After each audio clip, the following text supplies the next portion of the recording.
many at once. So I'm going to send it to me and then to game, and that's it for now. And so if one of you wants to monitor the chat in the Springfield game, let's see if it's determining and trying to hook up to that one.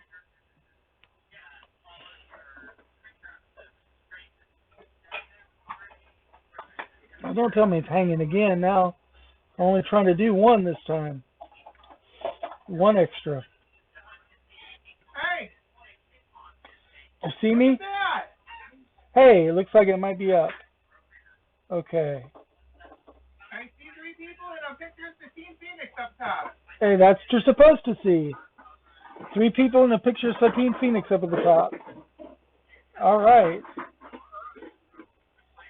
Okay, for those who are logging in already, welcome to Game Time. This is Game Time with the some of the board of directors from the Gaming Arts Media Entertainment Expo, also known as Eclectic Endeavors here in Springfield. Just to introduce myself, I'm Doc, also known as Gamer Seuss. We're primarily broadcasting on my channel right now. I'm over here on the lower left-hand corner. In the middle, we've got Greg Pullman, who is our director of tabletop gaming, and he also runs Queen City Cardboard, the Twitch channel, where he talks a lot about board games, card games, and some role-playing games, especially some of the more exotic ones from out of the country. And then over on the right-hand corner, we've got Lurch, or Philip Landergan, who is our chairman this year for the Gaming Arts Media Entertainment Expo. He's also, since the beginning of game, been the electronic gaming director. So he's the go-to guy when it comes to console games, especially PlayStation, Xbox, and older generation consoles. So the three of us have come together to do Game Time. This is only our second real episode. We did not have an episode last week because the power company was talking about rolling blackouts and everything with the weather here in the area. If you were in the area, you know how bad the weather was. I also had some medical issues going on. It was a rough week for everybody, I think, all the way around. But the week before we did our inaugural episode, but we didn't have everything quite working right, so you really only got to see me and Philip that first episode, but we got everything working, it looks like, today. We got Greg here live and large and in charge. And we're going to talk about all the different things in the nerdosphere. We don't want to limit our show to just any one or two things, so you never know what you're going to hear from week to week from us. Like in the first inaugural episode, I think the lion's share of the episode, me and Lurch talked about WandaVision. Of course, the hottest new property in Marvel right now is, of course, WandaVision, the very first stage of Phase 4. And we waxed quite poetic about that, I think, for most of the episode. And we'll touch bases. We were all about that show. We are. We'll touch bases on it, but of course we will also warn you before we get into spoiler territory. So, because that's something, and we're going to talk about other things at different times. In general, my main subject matter that I'll talk about a lot of times is going to be massive multiplayer online role-playing games, tabletop role-playing games, and guides and stuff for helping people improve their tabletop gaming experience. But I'll also talk about books, movies, and stuff in other parts of the nerdosphere because we're all kind of multifaceted nerds here. Greg's going to talk a whole lot about board games and card games, and this week he's going to introduce you to a new website with a friend of ours who was our one of our guests of honor, our last live game. If you look up above him, you can see her in all her radiant beauty right there. Satine Phoenix, the pretty much the poster pinup girl of Dungeons and Dragons right now, is Satine. She's one of the ones. She does the Game Master tips. She took over from Matt Mercer for Game Mastering tips back when he was doing that show on Geek and Sundry. She has just launched a new website, and Greg's going to tell us all about that this week. Philip is going to talk, of course, always going to talk at least a little bit about electronic gaming because that is his main bailiwick, but he's also, like me, a huge comic book nerd, so anything having to do with the comic book, he's going to want to at least talk about. I've got some pings coming in. Let me see here. Yeah. It might have been mine and Greg's. So, yeah, like speaking of comic books and WandaVision, I just bought all the comics that the show WandaVision is drawing inspiration from. Vision and the Scarlet Witch, and then the run of Vision where he has a family, and then also House of M. There you go. House of M for a little bit, but the other two I just bought in trade paperback form, and they came in the mail today. Yeah. I'm looking forward. I'm going to be reading them over the next week and a half probably, because I want to know. This show has got me so excited. I had the chance to buy those Vision comics when they were brand new, when they were coming out. And I skipped on it. I was like, nah, it doesn't seem like something that would interest me. But now I'm watching WandaVision. I was like, I messed up by not reading those comics the first time around. So I had to pick up a trade paperback. Well, that's what's great about the new Phase 4 stuff and some of the things that Feige is doing is he's touching on some old properties and giving them a new breath of life. He's really introducing them to a whole new audience. Because if you're a comic book nerd, you already went through and had your pull list and ones you read regularly, religiously, and stuff. But if you weren't a comic book nerd, you only knew comics, peripherally through what was converted into another property, like a video game or a movie, and or a cartoon. A lot of times, an animated series introduced a lot of us to comic books, but some of us hardcore ones, I was a hardcore comic book nerd, but I stopped collecting in 1989, so I'm way behind in some of the more modern storylines, but they're touching some of the stuff from before I quit, and they're still looking at there's hints of the Beyonder possibly coming in later phases, and Secret Wars is one of my favorite little side jaunts that they did, Secret Wars 1 and 2. And that's the Beyonder. That's the true origin of the Venom costume, things like that. But they've made some slight changes and stuff. So it's interesting to see in what direction Feige's going to take Marvel as it goes forward in the universe. There's rumors now, it might be official, but there's at least really strong rumors suggesting that Phil Coulson and Chloe Bennett's character Daisy from Agents of S.H.I.E.L.D. are coming back into the MCU. They're going to be pulled into the new MCU stuff, but we don't know where it is. And the suspicion is they're going to probably be in the Secret Invasion show with Nick Fury. If that's true and that happens, I loved Chloe Bennett's Daisy, her Quake, the Inhuman with ability to control vibrations basically and create. Yeah, the ultrasonic vibration powers. Oh man. Seismic powers. Yeah. The other thing is Philip Coulson was the Dark Horse character that everybody just didn't expect because he was just a mild-mannered S.H.I.E.L.D. agent when they started that whole Avengers romp. He was just a liaison between Nick Fury and everybody. And then you come to find out Phil Coulson has been around, for one thing, a lot longer than everybody expected. And two, he's got so much going on. Once they moved him off into Agents of S.H.I.E.L.D., they really made him a primary character. And so Phil Coulson's saga will be interesting to see if they can continue it. I think they might even do something in the Loki series and touch on Phil with the Bureau of the Time Bureau. Yeah. The Time Variance Bureau. I saw Variance Authority. Time Variance Authority, yeah. Yeah, I once saw an interview with the actor whose name is skipping me at the moment that plays Bill Coulson. Clark Gregg. Yeah, I saw an interview with Clark Gregg where he talked about how when he did the first Spider-Man movie, he didn't honestly think he was going to actually be in the movie. He assumed that all of his scenes were going to be cut. So he's really excited, obviously, that not only did his blind scenes not get cut, he really got to grow into this. And made his career. Yeah. He became the through line for the entire first phase. arc. Yeah. The whole first phase, he was like the through line. It was pretty incredible.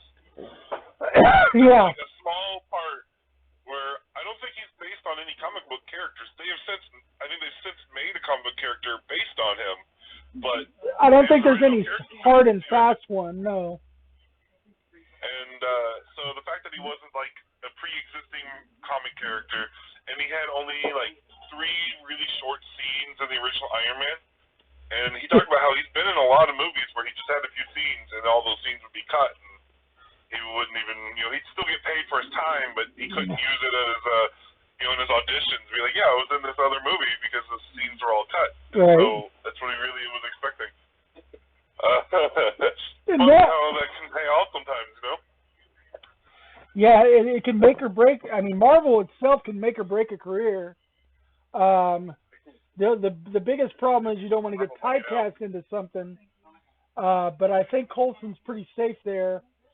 He could end up doing a lot of similar kind of roles, though. Like he's very much brings me in mind of actors like Agent Smith from The Matrix. He as a dark horse character that suddenly becomes preeminent. But anyway, let's get on. I know we still got about 14 minutes until we actually officially start.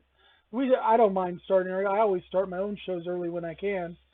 We wanted to make sure everything was working really good after the technical difficulties we had the last couple of times. This is where we're getting the Matrix 4? We're getting the Matrix. Yes. We're getting a new what? A fourth Matrix film. Yes.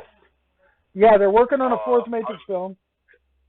I'm not sure how it's going to go because the way the last one ended, but I'm all for it, man. I was obsessed with the Matrix. I know that Keanu and Trinity have both signed on for sure on it, but Lawrence Fishburne is still on the fence. We don't know if he's going to be in it or not. So we may or may not have Morpheus. But Neo and Trinity are definitely going to be in it. Pagliano is dead, so we don't have to worry about him coming back, really. Neil Patrick Harris is in Matrix 4. Oh, no. Allison says she heard Neil Patrick Harris is supposed to be in the Matrix 4. I heard him talking about it on one of my TV shows. NPH? NPH. That could give some interesting new life to that. What can NPH do, honestly? I don't know of anything he can't do. That man can do anything.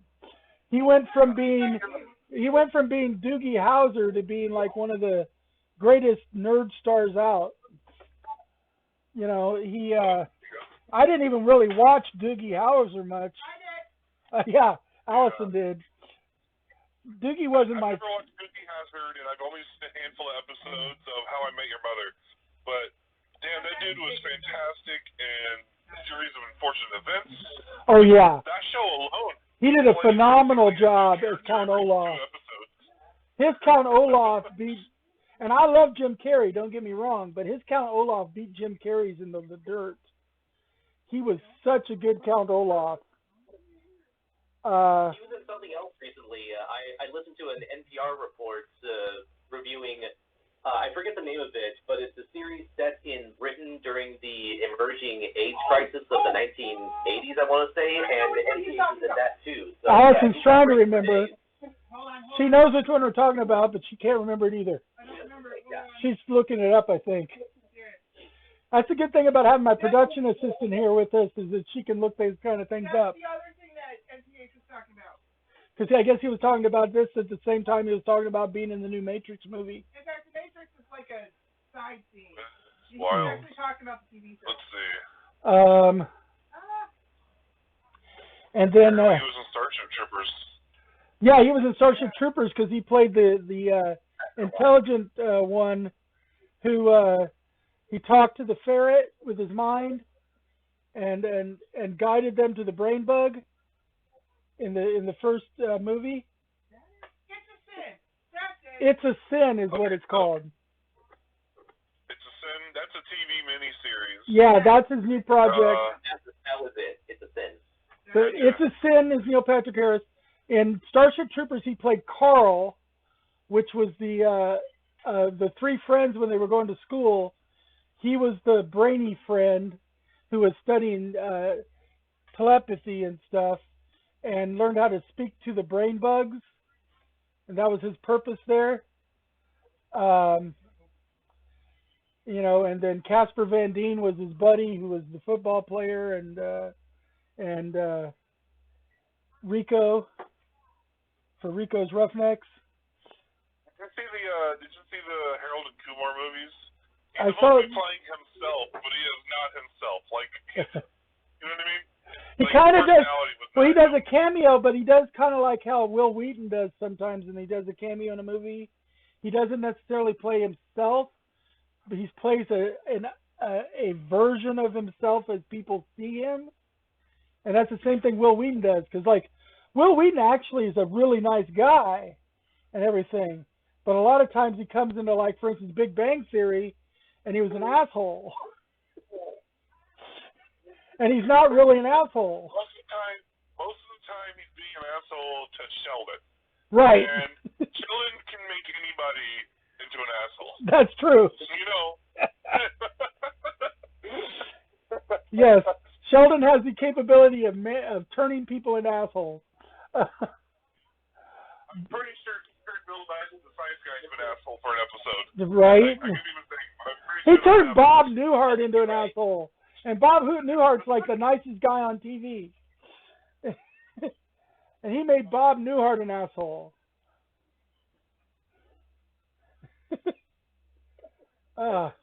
Anyway, so we're going to talk about a few different things this week. I think we'll go ahead and get started with the Satine Phoenix, since that's what we've got up on the screen. So I'm going to turn it over to Greg for a minute here. I've also went ahead and done this, so now give Greg the featured show here on the screen. All right. Yeah. I did some extra build-ups while we were going. I don't know how well it'll show up on the stream, but for what it's worth, I will try to share my screen, see if I can. If you do that, I might have to put it onto a screen, but just give me a second and I can do it. Okay. You're going to share screen on Discord? Yeah. Let me see what happens, and then I'll tell you what I need to do. Oh, it makes a new window. Yeah, it made the new window, which I think shuffled everything around. Yeah, let me close that. Yeah. In the future, we're going to need to do that beforehand. Yeah. No worries. Looks like we're seeing the doc screen of the website. Yeah, because that's the homepage. This is theteenphoenix.com. This segment was going to be about a different board game, but I was lucky enough to see an Instagram video that Satine did earlier today, where she announced the premiere of her new website that you see before you. She was formerly on SatinePhoenix.net, but this rollout is completely new and has linked to a lot of her updated content, including her Twitch schedule, her publishing project, and her Patreon, should you want to throw a few bucks her way, which her content is definitely worth it. Yeah, you can scroll through and see a whole bunch of projects, not just recent ones, but throughout her career. Videos, interviews, yeah. Yeah. The things that jumped out to me in particular were the Sirens Battle of the Bards webpage. If you're on the homepage, you can click on Bard Book at the top, and it's got a little blurb talking about the Kickstarter that's going to come around in a couple months. And if you haven't, if you're aware of her project, she did a live stream series called Sirens of the Realms, an all-female, all-bard D&D campaign set in the Forgotten Realms. And it looks like she and her partner are working on a book expanding that into a full campaign setting, or at least a campaign module series. I'm not sure which. I'm sure details will come up in the Kickstarter and through her website, so definitely stay tuned to that.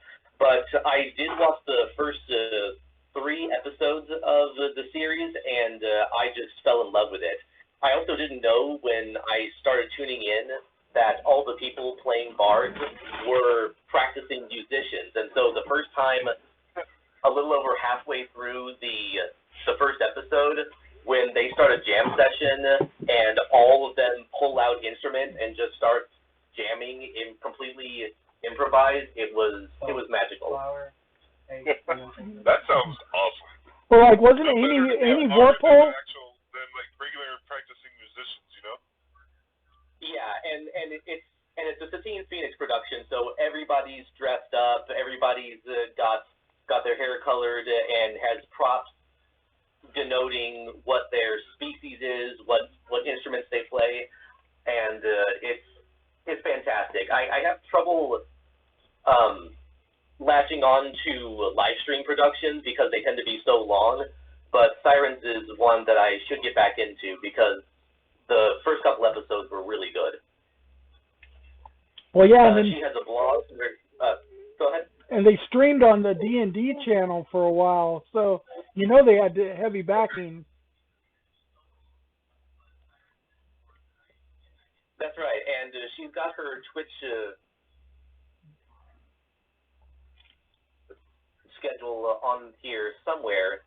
Yeah, actually, it's right below the main page. Twitch.tv/SatinePhoenix. She's got Monday, Tuesday, and Wednesday content.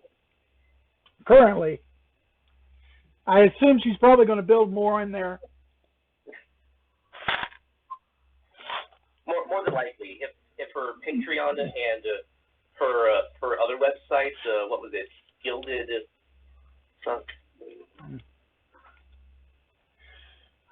Champions? Gildinglight.tv. Mm-hmm. She has a secondary website for her TV project. So if between that and her Patreon, if that's any indication, she is definitely working on more stuff. Well, and if you guys remember, she was our guest at the last live game. She was one of our guests, and we can honestly say she was one of the hardest working people we've seen. Oh my God, she was nonstop. And so generous with her time. Talk to everybody that she could get a chance with. Oh yeah. I mean, the fact that we got a chance to hang out with her a little bit right before she left over at 84, some of us, was the only chance some of us got to spend time with her because she was so busy the whole time.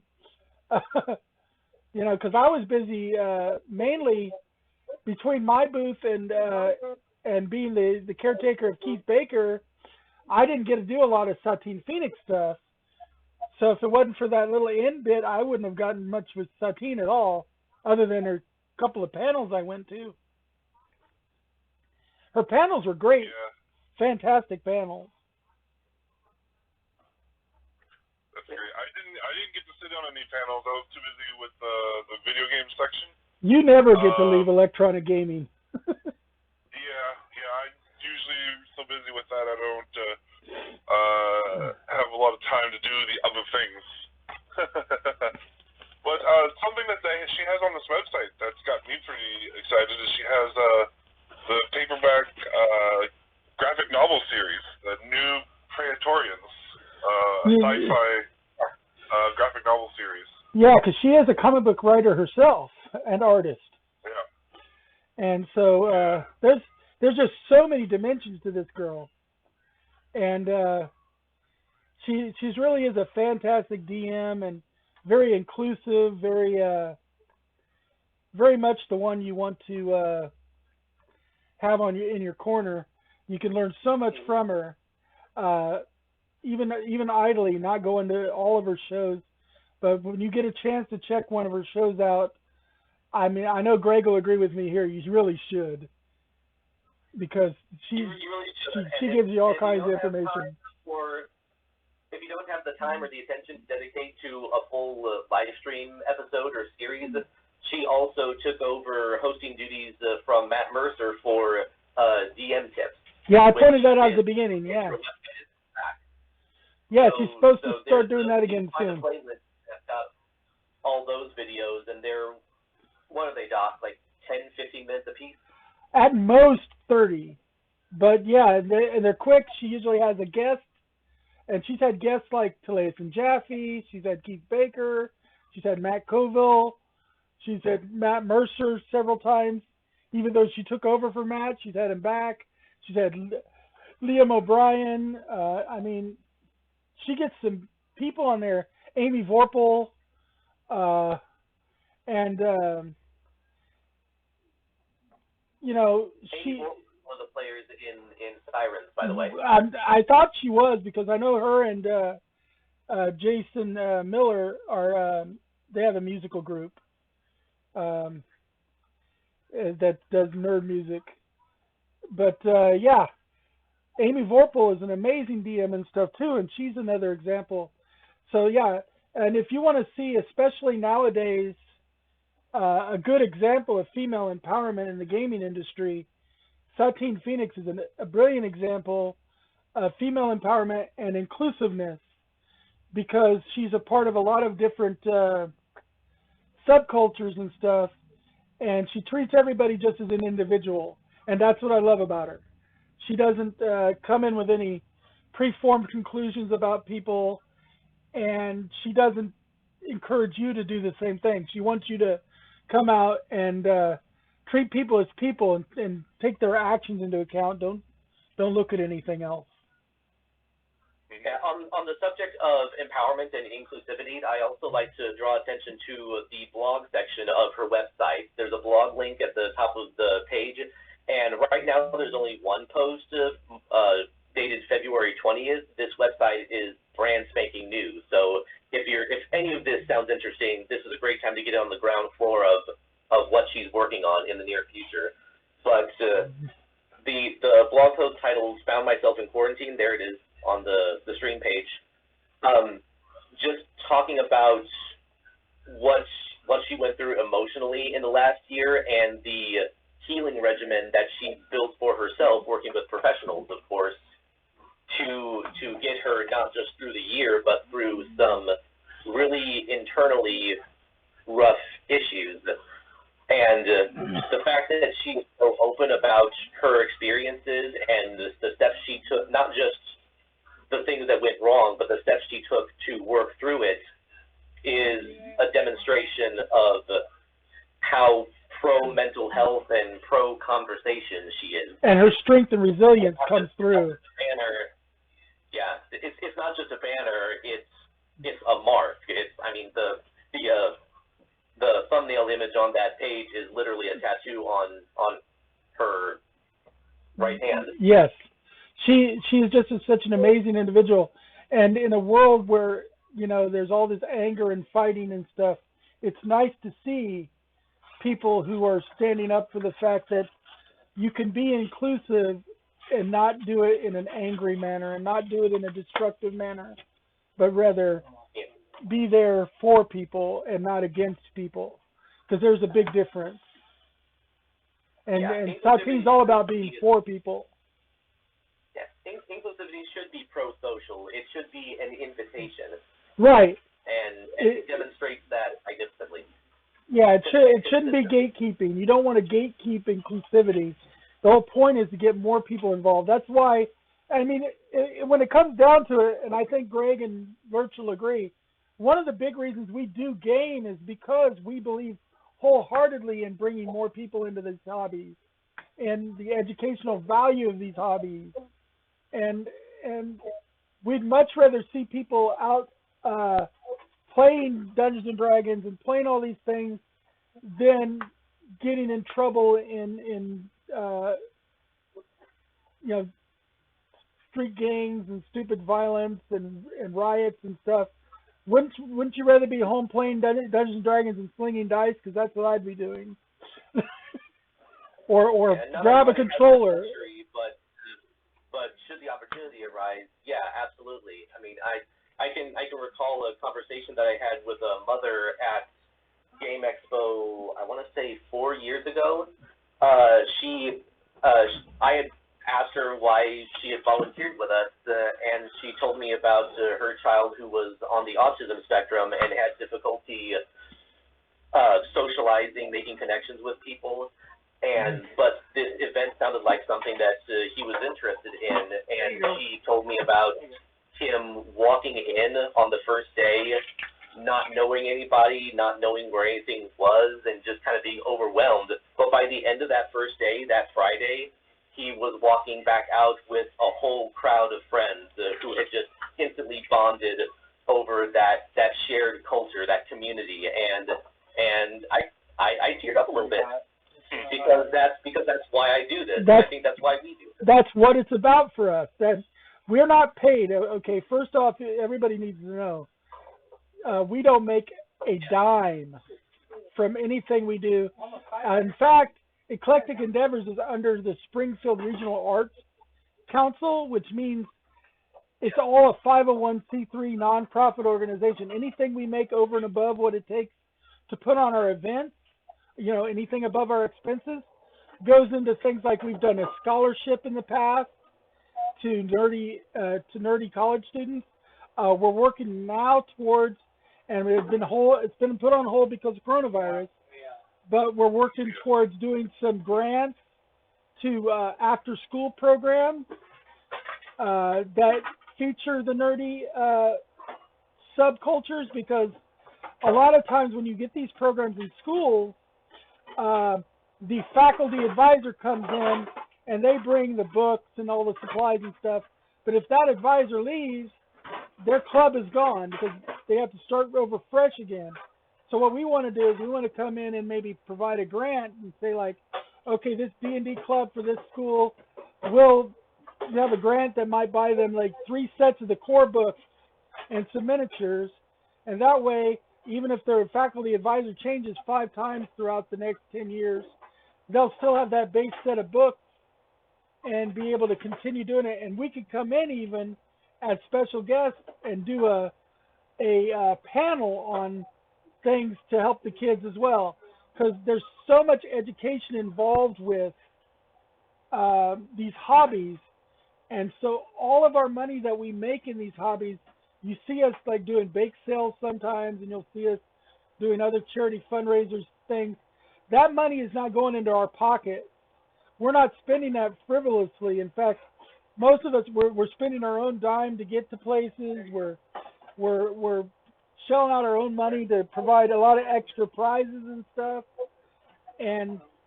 because all of this money is going into the cause and not we're not paid a dime, and I think that's true of me. I've never gotten a dime. Have you, Greg? I recruited you. Did I ever give you any money? I sunk money into this project. What? I've sunk money into this project. Right, and I remember because I recruited you into game originally, because I brought you in as one of my game demoers back in the early days. And of course, Philip's been involved since the beginning, and he has spent so much money of his own just building the electronic gaming section, and most of those are his personal games.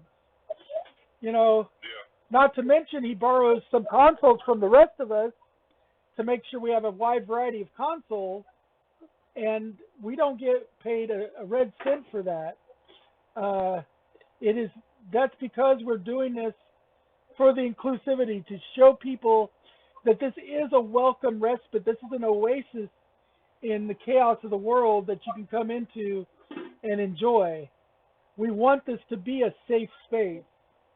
And Satine Phoenix kind of is an excellent ambassador of that whole safe space ideal, because she totally represents it.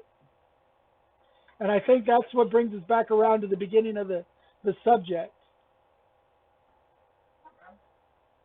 Okay, was there what else were you going to talk about today, Greg? The other thing on my docket was the Adventure Zone Bureau of Balance board game. Do we want to circle around and then come back to me? Sure, we can do that. But that's the one that Keith Baker was playtesting, right? Yeah, that was the one that he Yeah, that's what I tested, thought. and I played that. That was pretty good. Okay. Yeah, he did it for Kickstarter, oddly enough, but they kind of faux Kickstarted it through their website, Two Together Studios. But I can come around to that when it's back to my turn. Okay. Well, we've talked about that. We've touched bases on WandaVision. Now, there's one topic that I've been kind of looking forward to, and I know a lot of people out there have been really interested in this. We're in the year 2021. We're getting closer and closer to that holodeck technology and stuff. So Lurch is going to give us some talk about virtual reality systems, some comparisons, and some news in that. So let's turn it over to Lurch now. And let me see if I can bring up the website about that stuff here.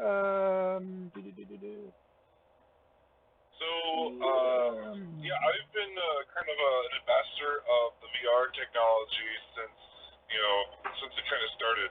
I kind of had my first taste of VR a really long time ago, like a theme park. They had like a rig setup, but of course, like no one's gonna have like a $5,000 setup at home for VR.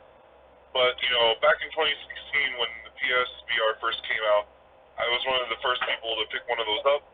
And I've been kind of championing how great like VR gaming can be, because you're like kind of immersed in this whole world. And the PSVR, the original PSVR, is in the VR technology world, it's kind of like a PlayStation 1. It's like a first generation VR system. Just starting, it's a little out of date now. Yeah, it's a little out of date now. It's a little over 4 years old, so we've had some significant technology changes over the last 4 years. I recently picked up a Oculus Quest 2, which has, better video. It's got better controls. Like one big difference, like one of the weaknesses of the PlayStation VR is it uses these move controls that don't have any like analog sticks on them at all. And so movement is like based on like you look in a direction and you hold a button to like move in that direction. So there's limitations to what it can do. And like the way the PSVR tracks where you are, is you have like a camera set up on your entertainment center that looks at the lights around the headset, so it knows where you are, and it has depth perception and stuff. You have to stay within view of that camera. And in that time, pretty much any VR system used that kind of a setup. There was even one like really high-end one that had 3 cameras you set up, so it could detect you from all 3 sides. It was a really robust system. But the more cameras you had, the more expensive it was. The PSVR had a limitation where if you turned your back to the camera for too long, it would lose track. Like you could hold, it would take a few seconds, but if you had your back turned away for too long, you'd lose track of where the headset is. But I still very much think it was a fantastic innovation in its time. Now that I've had some time with the Oculus Quest 2, you've got extra finger triggers for your back, for the backs of your hands. You have extra buttons for your thumbs. You got an analog stick for each thumb, so you can fully control your movement like you should. It also has finger tracking, so it's able to, the Quest 2 can track if you're just touching a button or pressing a button, or you have your finger completely, your thumb or fingers completely off the buttons, which can then be used by the developers to give you like different hand symbols or other actions in the game. Maybe in one game, having your thumb sticking up with your middle finger held down and your index finger out, that might be the position for your hand to hold a sword or a gun or something, and then you pull the trigger with your middle finger to actually fire the gun, or something like that. There's a lot of different innovations that they've done with the Quest 2. They've also gotten to where it's got wireless technology now, so you can play VR wireless. And part of what's kind of got me inspired to talk about VR a little bit more today is PlayStation just announced officially that they are working on a successor to the PlayStation VR. that's going to be specifically built for working with the PlayStation 5. They're going to be redoing the controls. We don't have any pictures yet of what it's going to look like, and we don't have a release date. They said it won't be 2021, so I'm hoping out that it'll be in 2022. They didn't give a whole lot of details, but they did say that it'll connect to the PlayStation 5 with a single cable, which was, one of the downsides of the PSVR is it had this weird, like, processor block and a lot of extra cables. It was really cumbersome to hook up. I mean, it was worth it to hook up because it was a lot of fun, or it is still a lot of fun, but it is a hassle to get it all hooked up to your PSVR. And, someone recently described how it looks like by the time you hook it up to your PS4 with all these extra cables, it looks like it puked out of the front and the back of it at the same time. Right. So yeah, that's some good news, because we weren't sure if we were getting another PSVR. Like, there was rumors, there was speculation, everyone assumed it, but to finally have, like, official confirmation, there will be a second PSVR. We don't know the name of it, but they did say it'll connect with one single cable, so that'll neaten up the whole interface system, and they're going to have modernized new control system. And if you guys haven't had a chance to do VR, I highly recommend finding an opportunity to give it a try. I know right now, trying these kinds of things is really difficult because of the pandemic, but whenever things are starting to lighten up with all this pandemic mess, I highly suggest trying to go to like a Best Buy or some other electronics store that does demonstration displays, and trying out the VR, because it's really hard to get a good impression of what VR gaming is like through watching a video or through someone describing it. Until you experience it, so you're in the headset and you've got the controller experience, and you're actually like swinging around, with a lightsaber in one hand, using the Force with the other hand, you feel like you're an actual Jedi, or whatever game it is that got you into it. It's really hard to explain the feeling of that in words. Right. So you've got to give it a try. The last few years since 2016, since I got my PSVR, I've been bringing the PSVR, and I even was able to borrow a second one so I could have two set up. It is a little bit risky on my part because letting other people use it, but this kind of harkens back to I really want other people to be able to experience these things so they can find out for themselves. I think the more people that get to experience it, hopefully the more people can get into it. I like the idea of more people having fun and getting to experience things they might have skipped out on before. And that's something I do a lot with. I spend a lot of money and a lot of time in the electronics section, trying to get my hands on, even if it's not a game that I might be interested in, trying to get my hands on stuff that I think other people might want to try out, that they might not be able to get their hands on right away, or haven't gotten yet. And I try to encourage, to try new games, try games that you haven't tried before.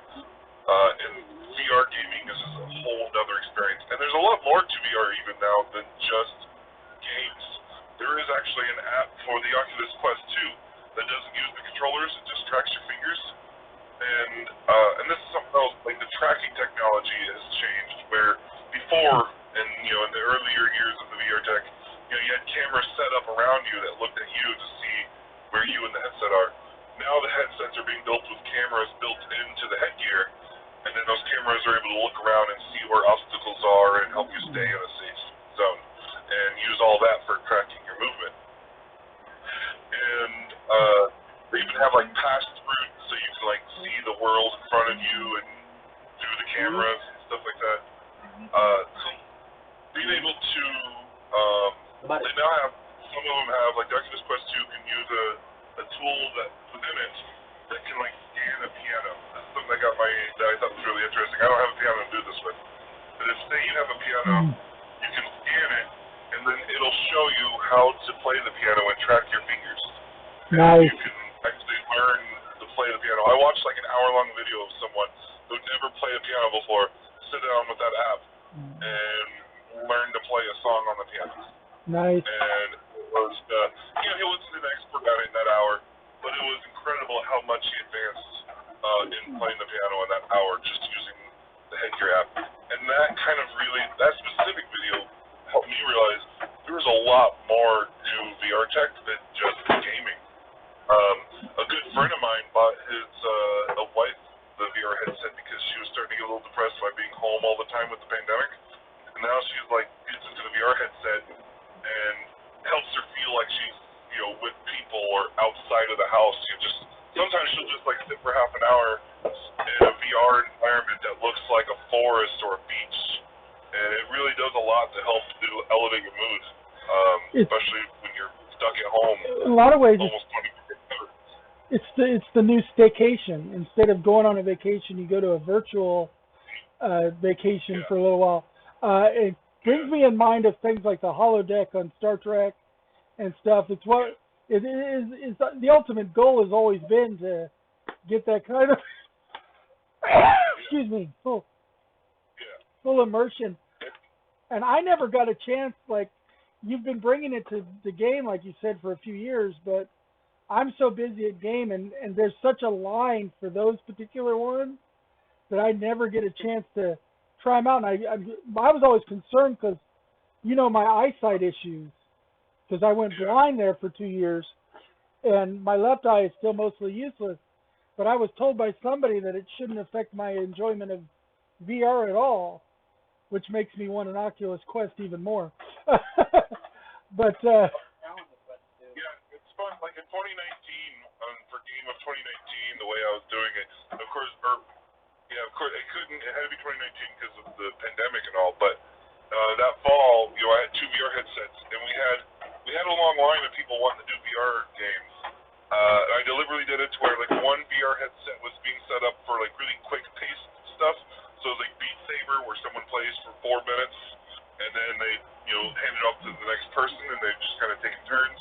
And then the other headset was set up for more longer term 45-minute sessions, so someone can do like an adventure game or a shooting game. Because I was looking forward to trying VR Skyrim. I have VR Skyrim playable for my Quest 2, and it's something else, man. Like being able to like just stick your hand out and do a hand gesture. Basically, it feels like you're just doing a hand gesture. Like I can't think of. There's probably a button I'm hitting now, but it feels like I'm just doing a hand gesture and fires come out of my hands. So basically, for those of us like me and Greg who are heavy Dungeons and Dragons players, I know you're still kind of newer to that. But to people like me and Greg, that's semantic components for spells. Instead of going and clicking a button, we could do different hand symbols and activate different spells. So that is an eventuality that I would love to get into for my gaming, It's like Harry Potter.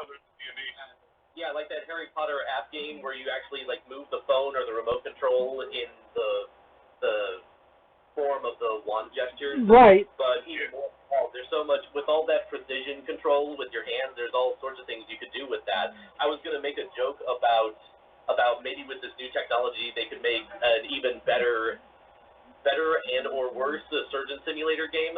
But if it can teach a person to play piano, who's to say it can obviously not train you to perform actual surgery, but simulate the experience well enough.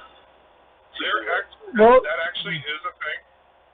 As someone who works in IT for healthcare, I did go to a seminar thing a while back where they were doing demonstrations. I actually got to try it out. I don't know if you noticed if you have like one single piece of chicken over there. Setup to teach a surgeon how to perform surgeries in the virtual reality. Yeah, well, and that's the thing is, VR is ultimately not just the staycation thing, not just the gaming thing, but it's going to be the new training ground of the future. When you want to train something, if you can train it in VR, you're not going to use up any actual real resources other than the electronics of the game. But that way you can like virtually simulate like chemistry experiments and surgeries without ever risking a cadaver, without ever, having to have a live patient for a lot of it because you've got that virtual patient. And so you can do a whole bunch of different kind of training. Like if you wanted to train people for a mission on the moon or Mars, you could set up a virtual reality simulation and train them on how to like moonwalk and how to do those kind of things. And that's what we're aiming towards. So virtual reality is really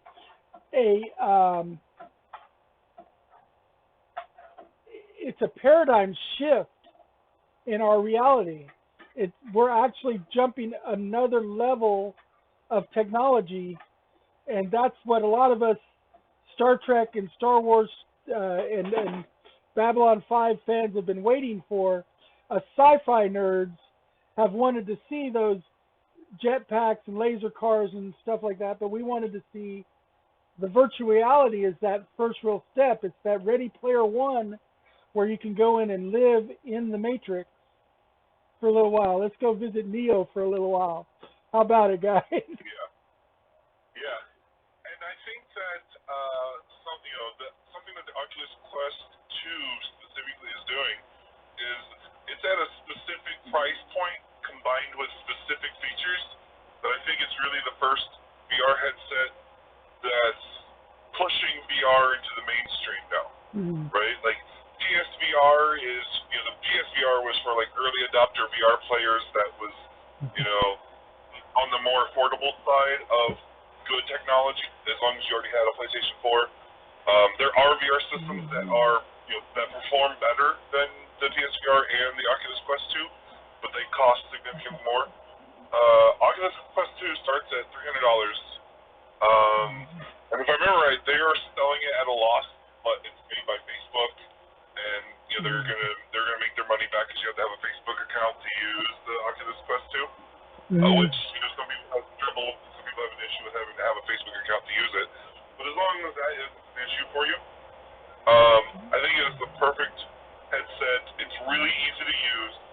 You can use it both in wireless and you can plug it into a powerful PC to do some more advanced gaming stuff. But even without hooking it up, you can just have it charged up with the power, charge up the battery, and just play it within the headset.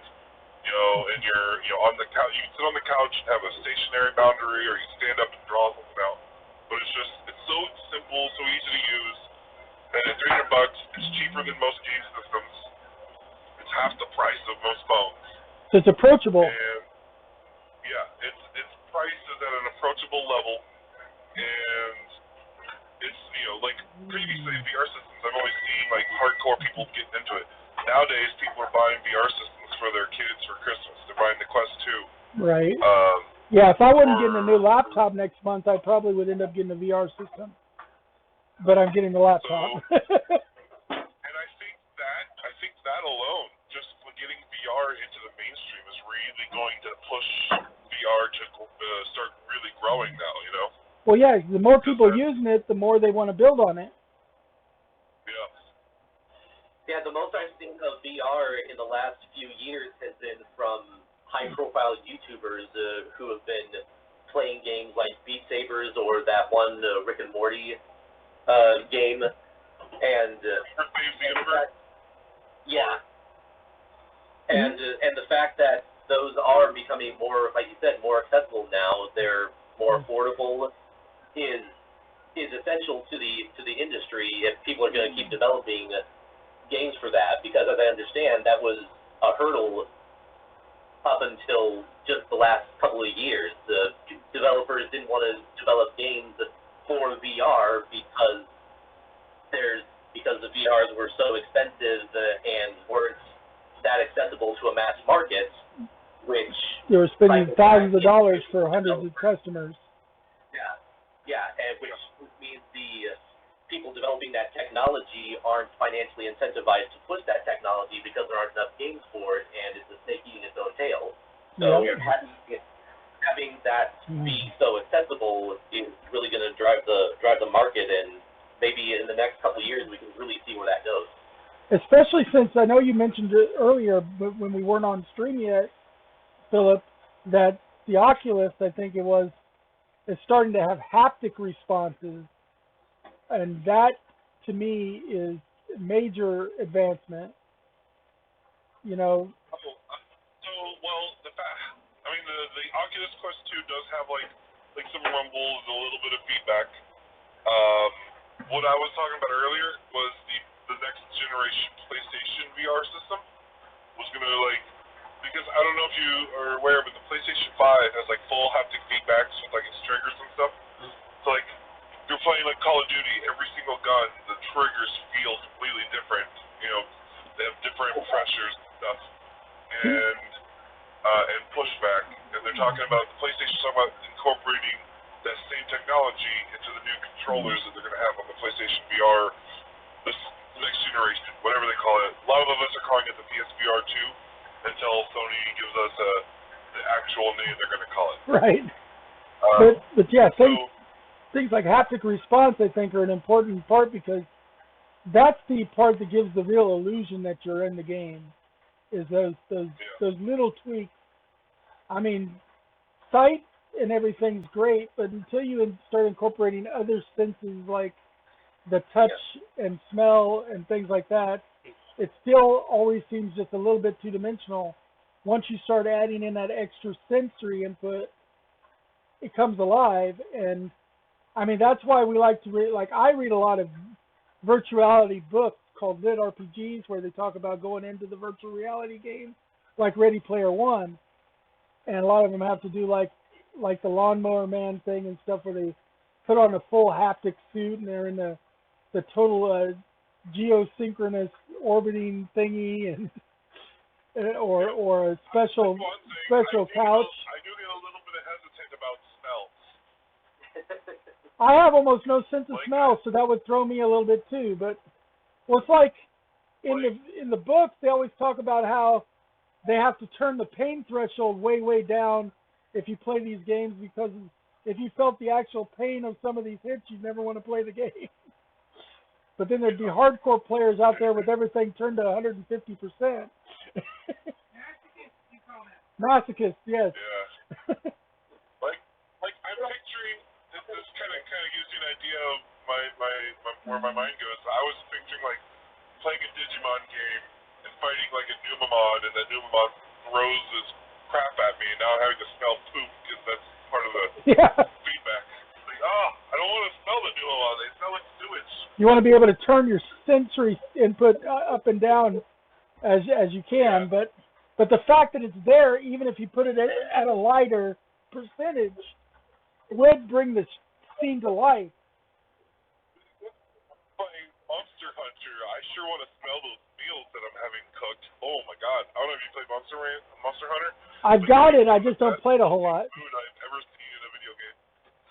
The best part of that game is the cutscene where the cat people cook the meals. Yeah. It's the highlight of the game. Yeah. Sure, fighting dragons is awesome, and taking on giant angry fire-breathing Yoshi, great. But the highlight is watching the cats make your meals. I got to a certain point in that game and couldn't get any further for some reason. I think I needed to do something that involved multiplayer in order to get past it, and I couldn't find any multiplayer people to do it, so I stopped playing. It was really hard solo. Yeah, because I was soloing it. It comes a ton of information, and it's really hard to get your bearings when you're having to learn basically everything about the game up front. But yeah, I had a really hard time with that one. But yeah, worth it for the cat. Yeah. But anyway, so we've talked about Satine Phoenix's website. We've talked about the VR. We've touched bases on WandaVision. I guess it's my turn to do a little bit of talking you guys' ears off. Okay. I'm going to talk today a little bit about one of my favorite subjects of all, which, of course, Dungeons and Dragons. Specifically, there's a new product coming out in May called Van Richten's Guide to Ravenloft. It's if you're familiar with the older editions of Dungeons and Dragons, when Ravenloft first came out, it came out as a box set. Well, first it came out as a single module in the old days, and it came out as a box set. And then they had the many realms of Ravenloft as Van Richten's guides kept coming out in that edition.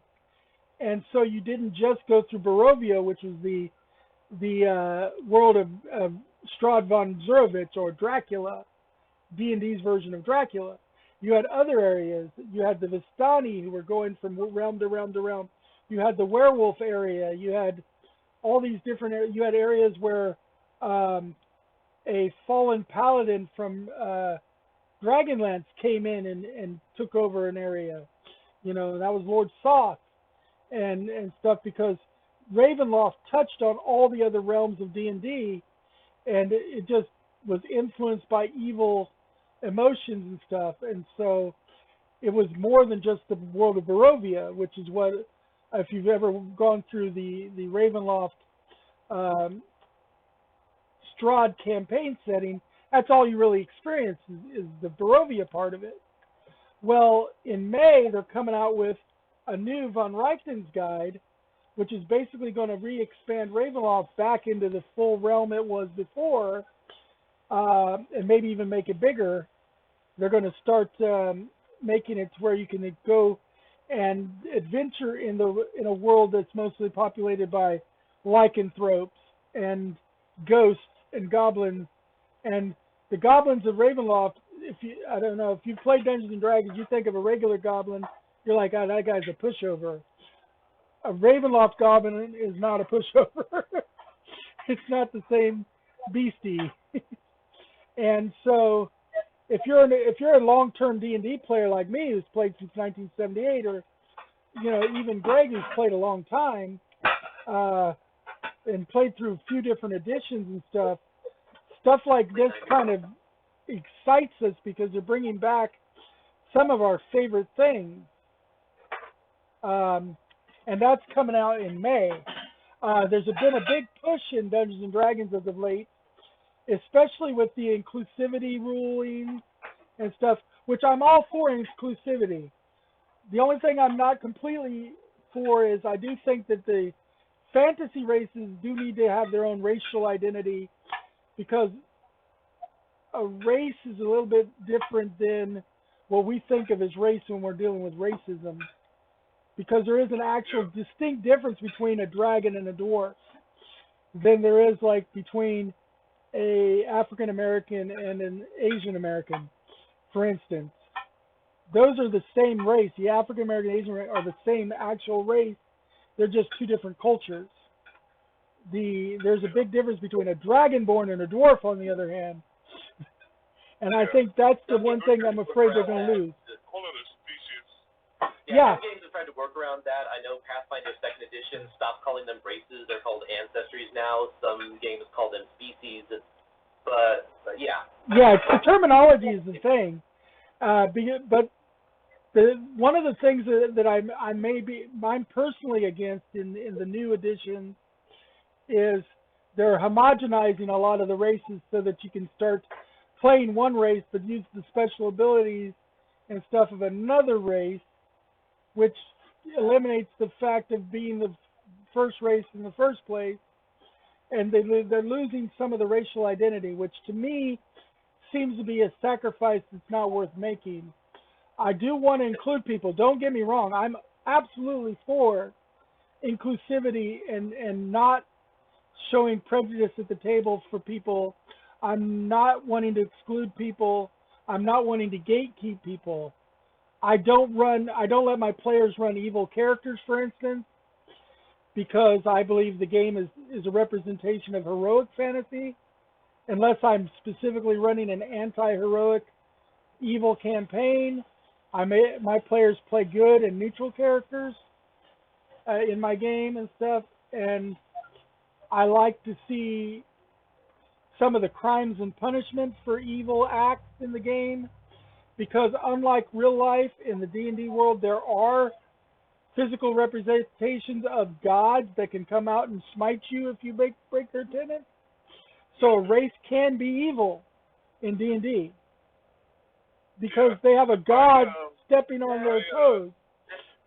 When I was playing Pathfinder, one of the people I was playing Pathfinder with, his character was like very opposed to bird people.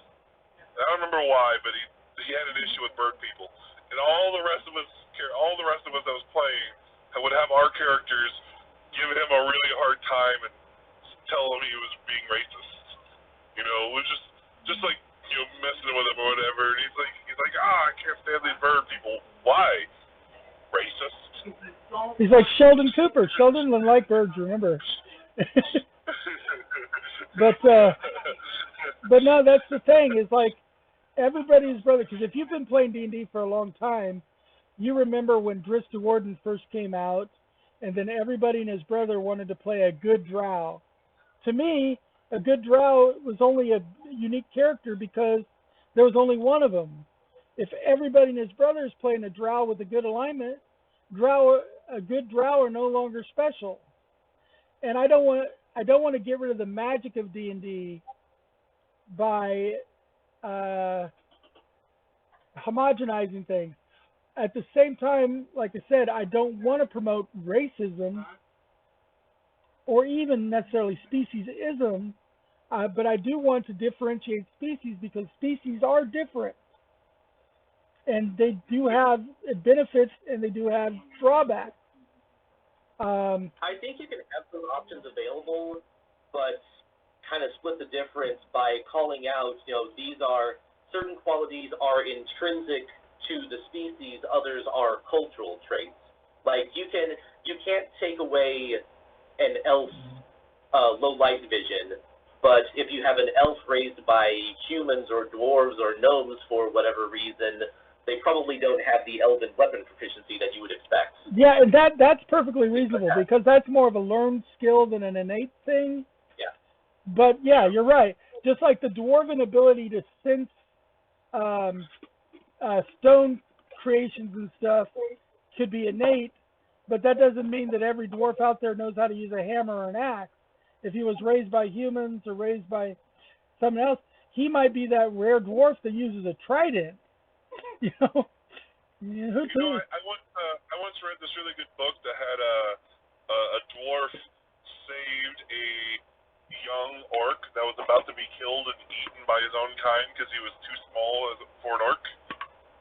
Like he was like a small kid, and they realized he wasn't growing fast enough, so they were about to eat him. And this dwarf came in and killed all of those orcs, and then raised this one like he was his own kid, and it grew up to be a good orc that was like heroic by the end. Was the series called NPC?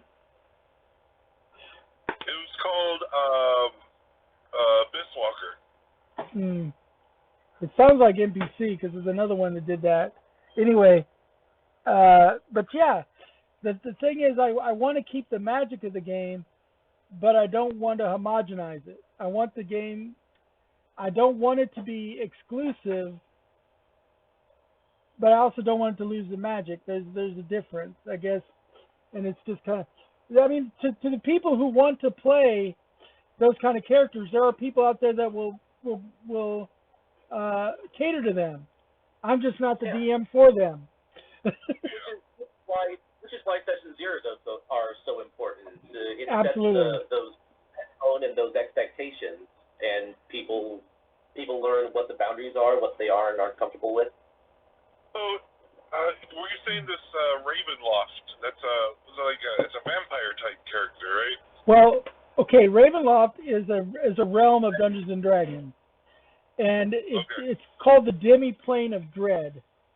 It's basically the plane of nightmares, and it's a shadow plane that touches all the other planes of existence, and so you never know when you might end up transferring from your plane to theirs. Mist rolls in, and when the mist rolls out again, you're suddenly in Ravenloft. And it feeds on the evil and the malicious thoughts of those that enter into its domain. And the primary domain of Ravenloft, the one that it was originally built around, was Barovia, which is ruled over by a elder vampire called Strahd von Zurovich, who was D&D's version of Count Dracula. Dracula, it doesn't exist in D&D. Sounds cool. And the Curse of Strahd adventure book is one of the more popular adventure series in 5th edition right now, and that's all about taking on Strahd in Barovia. But the new product is going to explore other areas of Ravenloft outside of just Barovia. So like there's an area in um, Ravenloft that's run by minstrels. It's like being a bard, being a minstrel and a bard is like the ultimate thing in that part of the world. It also happens to be a heavy were creature lycanthrope area, but that's neither here nor there. But it's kind of a, you've heard of a theocracy run by the church, or a military run government. Their government is kind of run by the thespians and the bards, and the musicians run everything. And so there, being a bard is not the laughing stock kind of class that it can be in other places. And so there's so many interesting new little pocket areas of this dimension. And the whole dimension is covered by these myths. It's called the Mists of Ravenloft. And only the Vistani people, which are a gypsy folk, they're based on the Romani culture, mislabeled gypsies because the original people thought they were from Egypt, which was why they were called gypsies in the first place, even though they had nothing to do with Egypt at all. They had nothing to do with Egypt at all. They were more Romani, but these. So dumb, aren't they? Yeah. They keep misnaming people. Well, anyway. Everything outside Europe is basically just the same place. Yeah. Yeah. But the Vistani have the secret to traveling the mist between the different realms of Ravenloft. So they can safely travel from one realm to the other without getting lost in the mist. And so people who are traveling will pay the Vistani to get them across the mist barriers to different realms of Ravenloft to explore.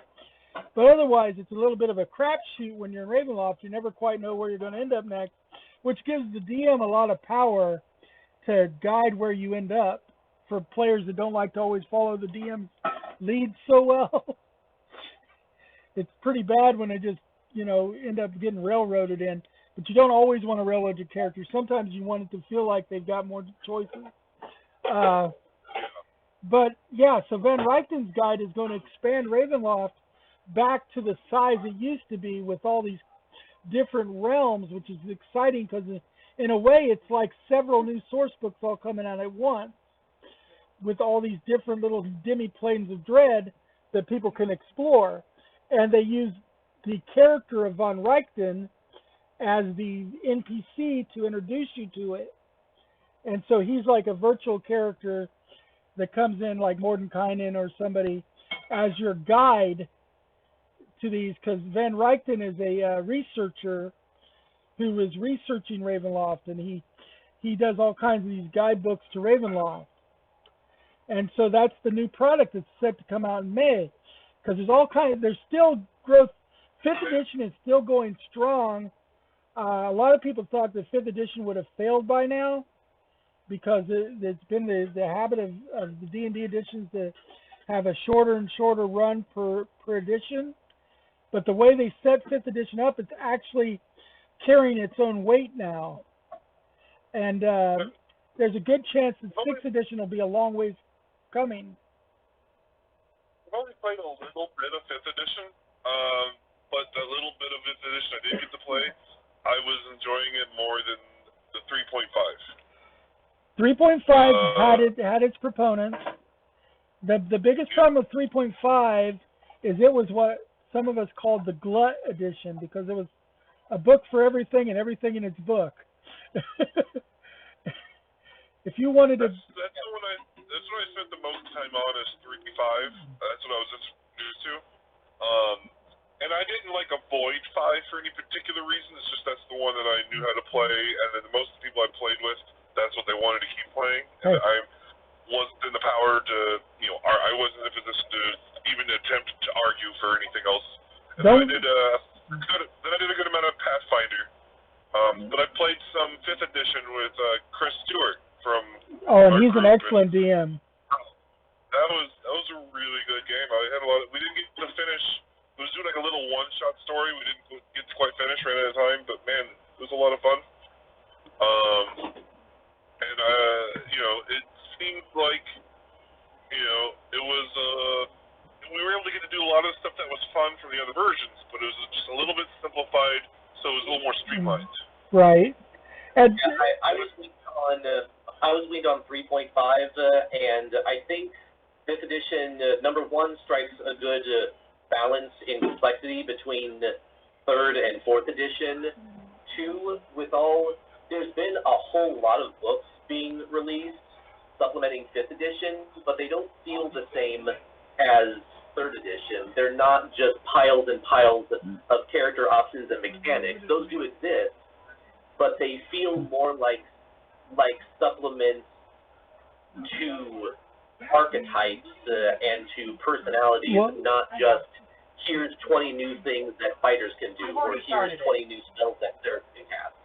well, that's one of the things is they're setting their release schedule such that they only really come out with a total of like 4 products a year from Wizards of the Coast.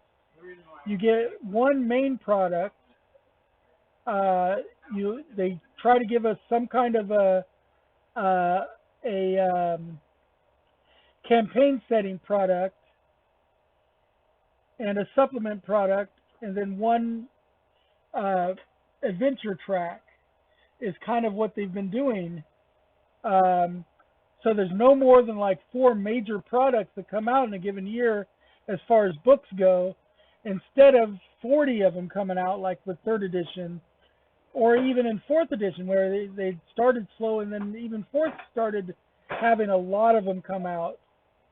As originally when 4th started, they had very strict rules, like they were only going to produce new character class options in either a player handbook or a campaign setting book. And then they started breaking that rule, and they have to learn to stick to their guns once they start doing something. But that's the thing. And I was one of the people that embraced 4th edition. I loved 4th edition, but I loved it for what it was. And I love 5th edition. I think 5th edition is great. When we want to talk about inclusivity, 5th edition is bringing in the old inclusivity. It is the ultimate welcome gate to D&D now. I mean, by making the basic book available for free as a PDF download on their website, by making the character builder free for the first couple of characters with really basic options, but they're there for free right off the bat. They're encouraging people to start playing without having to spend any money to originally outlay for the game. And they're constantly coming out with free sample type things that you can use. Hey, Kodakat, what you doing? Welcome to the channel. Good to see you again. You're lurking while you're eating lunch, huh? Yeah, no, we're doing our game time show like we did 2 weeks ago, where right now we're talking about Dungeons and Dragons, and specifically we're doing a little bit of back talk about different editions, and also the new release coming up of the Van Richten's Guide in May. But anyway, back to what I was saying. I just had to acknowledge a new person in the channel.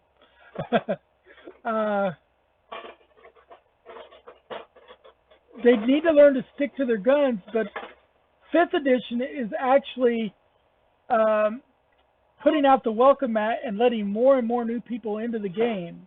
And that's really what the game needed. It needed something to tell people, guess what? We welcome you.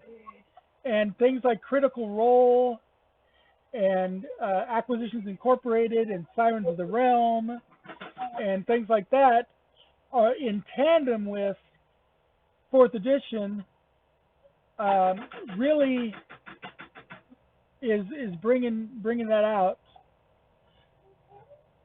Lunch is your reward for finishing Song of the Elves. Okay. What was that? Speaking of sticking to the game's guns, how do you reckon Ravenloft will try to present a horror theme and tone to a game that is typically high heroic fantasy? Well, that's the thing is D&D is typically viewed as high heroic fantasy, but it's got the capability of doing so much more. And Ravenloft was one of the ones that back in the early days did just that. Before it was one of the times when D&D broke into the horror genre. And if you ever played the Mask of the Red Death version of Ravenloft, you'd see that. I've heard it. Yeah, it's quite a bit. I think you just have to kind of switch gears, just like if you ever played Dark Sun, you had to switch gears because that was more survivalist Holocaust fantasy because you were in that burnt out desert area, and magic actually defiled the world, so the use of magic was kind of looked down upon because magic users were called defilers in Dark Sun.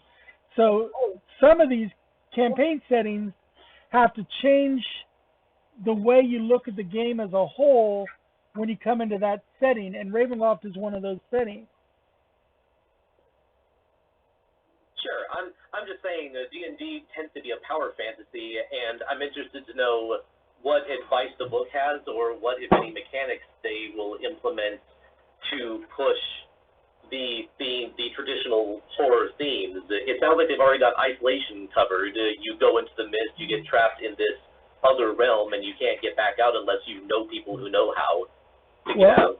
Previous editions included things like a sanity score, so that a sanity score could affect you. They also did things like, for instance, not all of your healing spells and abilities and good, quote unquote, good magic worked properly within the realms. And wild magic, cool. But kind of like a wild magic kind of thing, where when you attempted to do that, you could build up some kind of, not necessarily karma, but like a negative feedback. So if you did too much good magic, then you are more likely to be attacked by certain things and have certain disadvantages. So it reminds me a lot of the Midnight campaign setting. Are you familiar with that? Yeah, a little bit like that. But probably not quite that dark. No, and then you get to make it as dark as you want it to be. And so they'll probably bring in, like, for instance, I would not be surprised if it didn't end up recommending some of the tougher healing rules.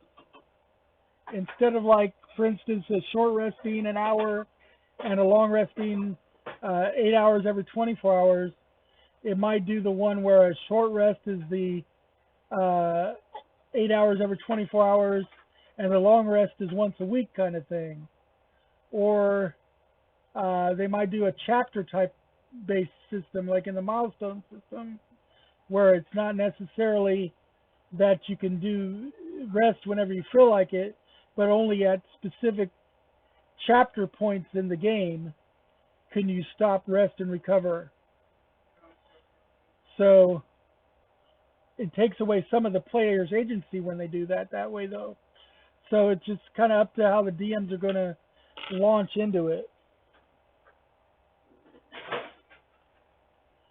Anyway, Kodaket, just to let you know, as far as RuneScape goes, my hardcore Iron Man died, so I'm having to make a new one, and I'm just working on him privately right now just to get him up to level 20 in each of his stats before I even give him membership or start streaming him anymore. I don't think I want to start streaming until he's at least level 20 in all of his combat stats. But anyway, that's neither here nor there. I just figured I'd point that out to you since you're in channel. We're going to swing back around now. Let's see, what time is it? It is 9 o'clock? about 9 o'clock. So we're halfway through our show, technically, and we each have one more subject apiece to really talk about. So let's go back to Greg now. He can go ahead and talk about the Adventure Zone game, which is what he held off on, and we'll work from there. So I'll turn it back over to Greg. Sure, and I just sent you a link to the website that's selling the game, so you can put those pretty pictures up. Hold on a second. But I backed the pre-order for this game that, as Doc said, was play tested at Game Expo's last in-person event. 2019. If you're familiar with the Adventure Zone podcast, fantastic. You kind of have the premise. If you don't, get into it. It's really good, and it's very consumable. They edit their episodes down into about 1 hour chunks, and the Bureau of Balance, which they ran as a 5th edition campaign, they worked with Keith Baker and Jen Ellis to turn it into a tabletop game that the elevator pitch for the game is what if D&D was a party game. And between the playtest demo that I was lucky enough to be involved in and the finished product, I think they hit the nail on the head. It is, I have a list. The big thing is accessibility, and I know they nailed this because my partner, who has always been fairly hot and cold when it comes to tabletop role-playing games, loved the hell out of this game. And the thing that she cited that most influenced her positively is the story prompt, because and we've all been there. If whoever has played role-playing games, it's really intimidating when you're starting out trying to make decisions and do the right thing, and tactically speaking, character speaking. And this game, number one, let me pull up, let's take the top one, Wizard. We have a playbook of sorts that has 3 questions blocked, and the first question asks you to choose a race, basically. The second is a characteristic, and the third question is pertaining to how you solve problems. You can clear this off. There's a whole stack of them. There's 5 different character classes. You can play 2 to 5 players. And the back of the sheet has prompts. So if you're not sure what you want to do, you can read the prompts on the back, or you can roll a d6 and choose that way, or you can pick up something entirely on your own. So when you're just getting started, you can be like, Wizard, I'm going to read these off. You're a wizard and a ... 1, human. You went to a prestigious school for magic and wizardry, and you're kind of a snob about it. 2, elf. Magic is in your blood, along with baking. 3, gnome. You're small, cute, and you have a pointy hat. Wizardly seems like the logical next step. 4, elf. You're a renegade, a maverick. You play by your own rules. 5, undead. How did you die and come back? Are you a skeleton? A zombie? 6, gerblin. Because they're not goblins in the Adventure Zone, they're gerblins. I don't know why, but it's funny. You're small and green, and the first gerblin in your horde to get a degree in wizardry. So if it's your first time playing, you can pick one of those. You can roll randomly if you have no idea, or if you want the challenge of having 3 completely random traits and then figuring out how they match together. Or as you get more experienced, more bold, you can make up your own. Maybe my wizard is a gnoll. Maybe they're a trans-dimensional thing. The second time I played this, my friend played a bard who was a sentient anthropomorphic player piano. and hilarity ensued. Yeah, and the thing about this game is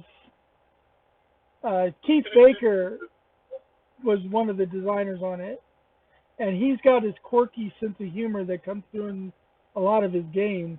We've had him twice as guests at games, and I think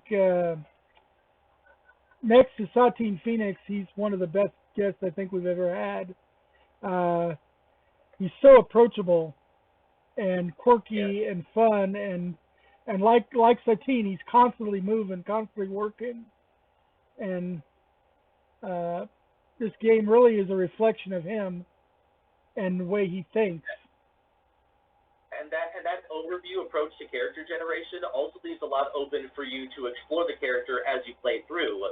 I played a Ratling Priest in one game. I just decided I wanted to play a Ratling, but against type. No, he's not a rogue. Stop assuming I'm a rogue just because I'm small and sneaky and furry. But as I answered story prompts, which I'm going to address in a moment here, certain questions were asked, and I had to think of responses on the. So as it happens, my character really is a rogue. He's just posing as a priest because he sabotaged and killed the previous adventuring party that traveled through this particular dungeon and basically stole all their stuff and is now impersonating a hero. So the game can take very unexpected turns.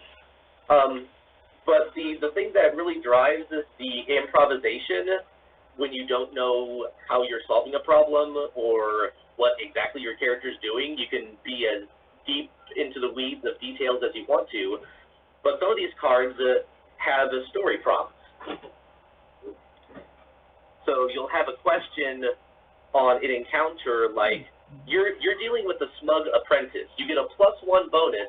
You have a base attribute bonus, which you roll a d6 plus to figure out if you beat the target number or not. And just like D&D, if you meet or exceed the number, then you win. Good for you. You get rewards. But like the Smug Apprentice, story +1. This is the Lich's favorite apprentice. What's the most annoying thing about them? And if you answer that question, that gives you something to work with. You're not just dealing with a void. And you get a mechanical bonus for storytelling, for building on the scene. You're facing the Hammerhead Gang. Story +1. The Hammerhead Gang has something you need. What is it, and what's your plan for getting it from them? Again, a prompt to create characters and also push the plot by describing how you overcome it. Or sometimes they're just funny little narrative moments, like bad seat. This is from the train deck. Story +1. What's so bad about your seats? Maybe they're uncomfortable. Maybe a kid's kicking the back of them.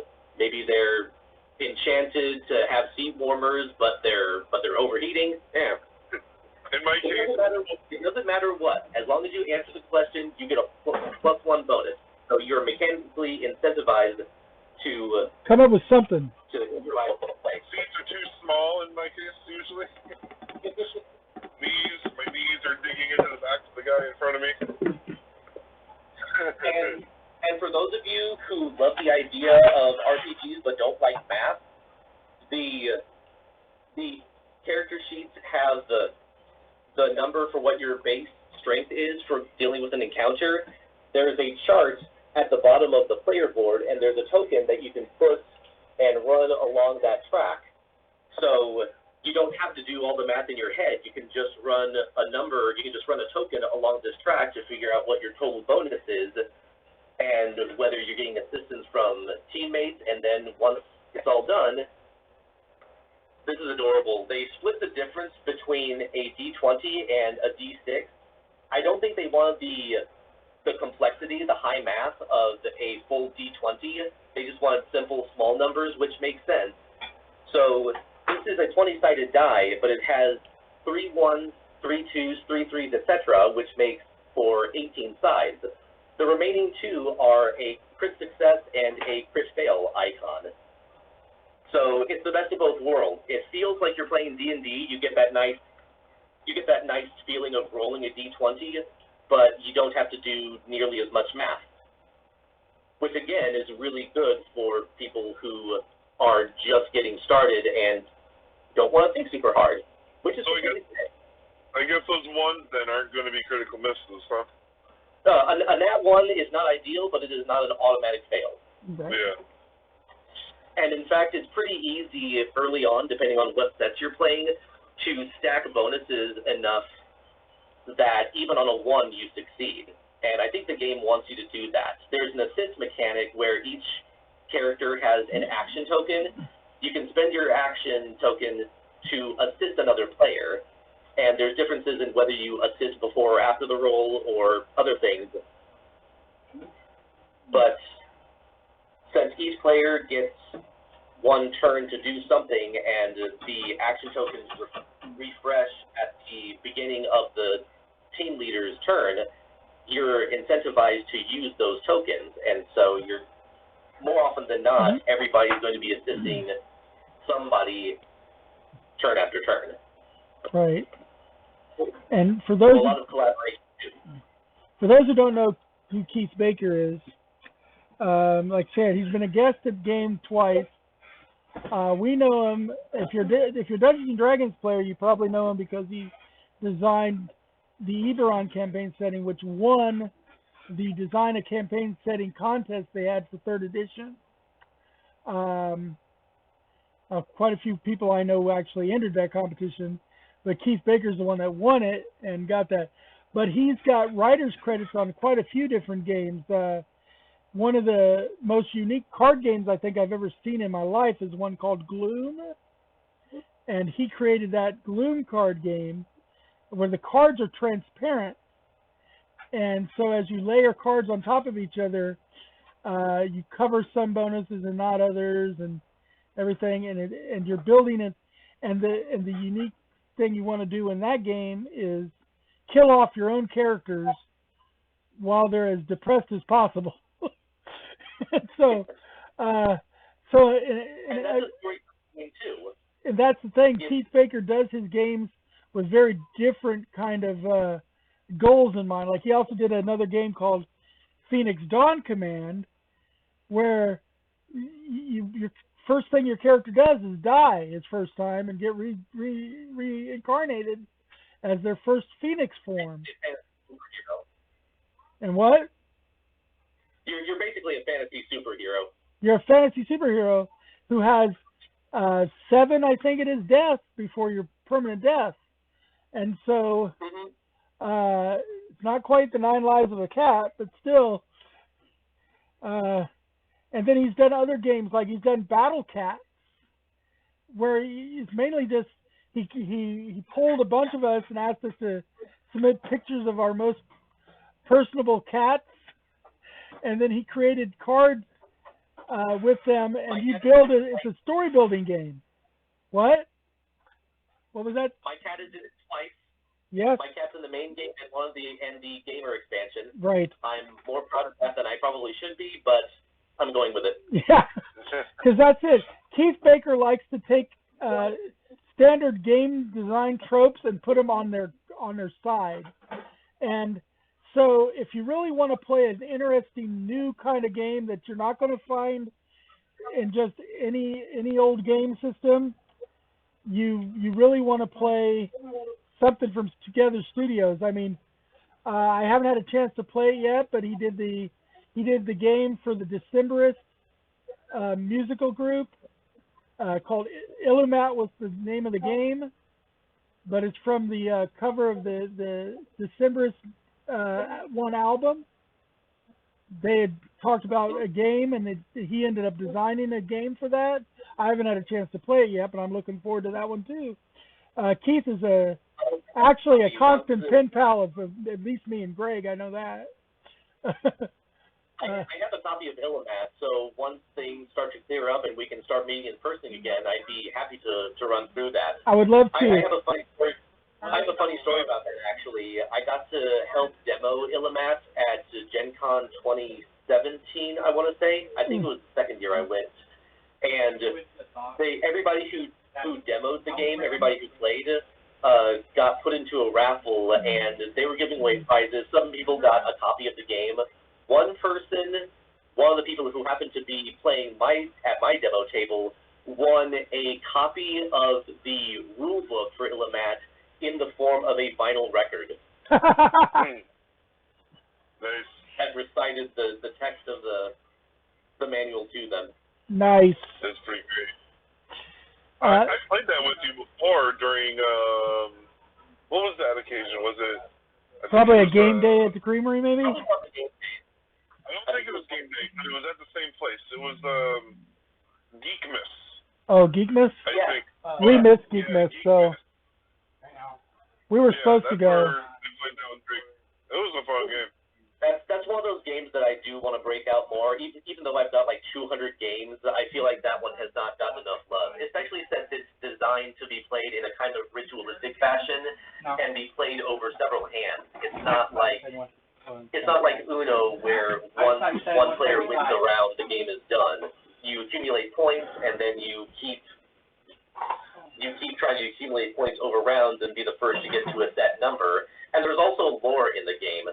There's Ocus tokens that are included in the game, or you can use your own. Like, I could take a pin off of my hat. This is my symbol that I'm wagering on this game. And if somebody, according to the lore of the game, this fake secret society that plays this game, if somebody might prioritize gaining my token over actually winning the game, because then they could basically call in a favor in exchange for that token.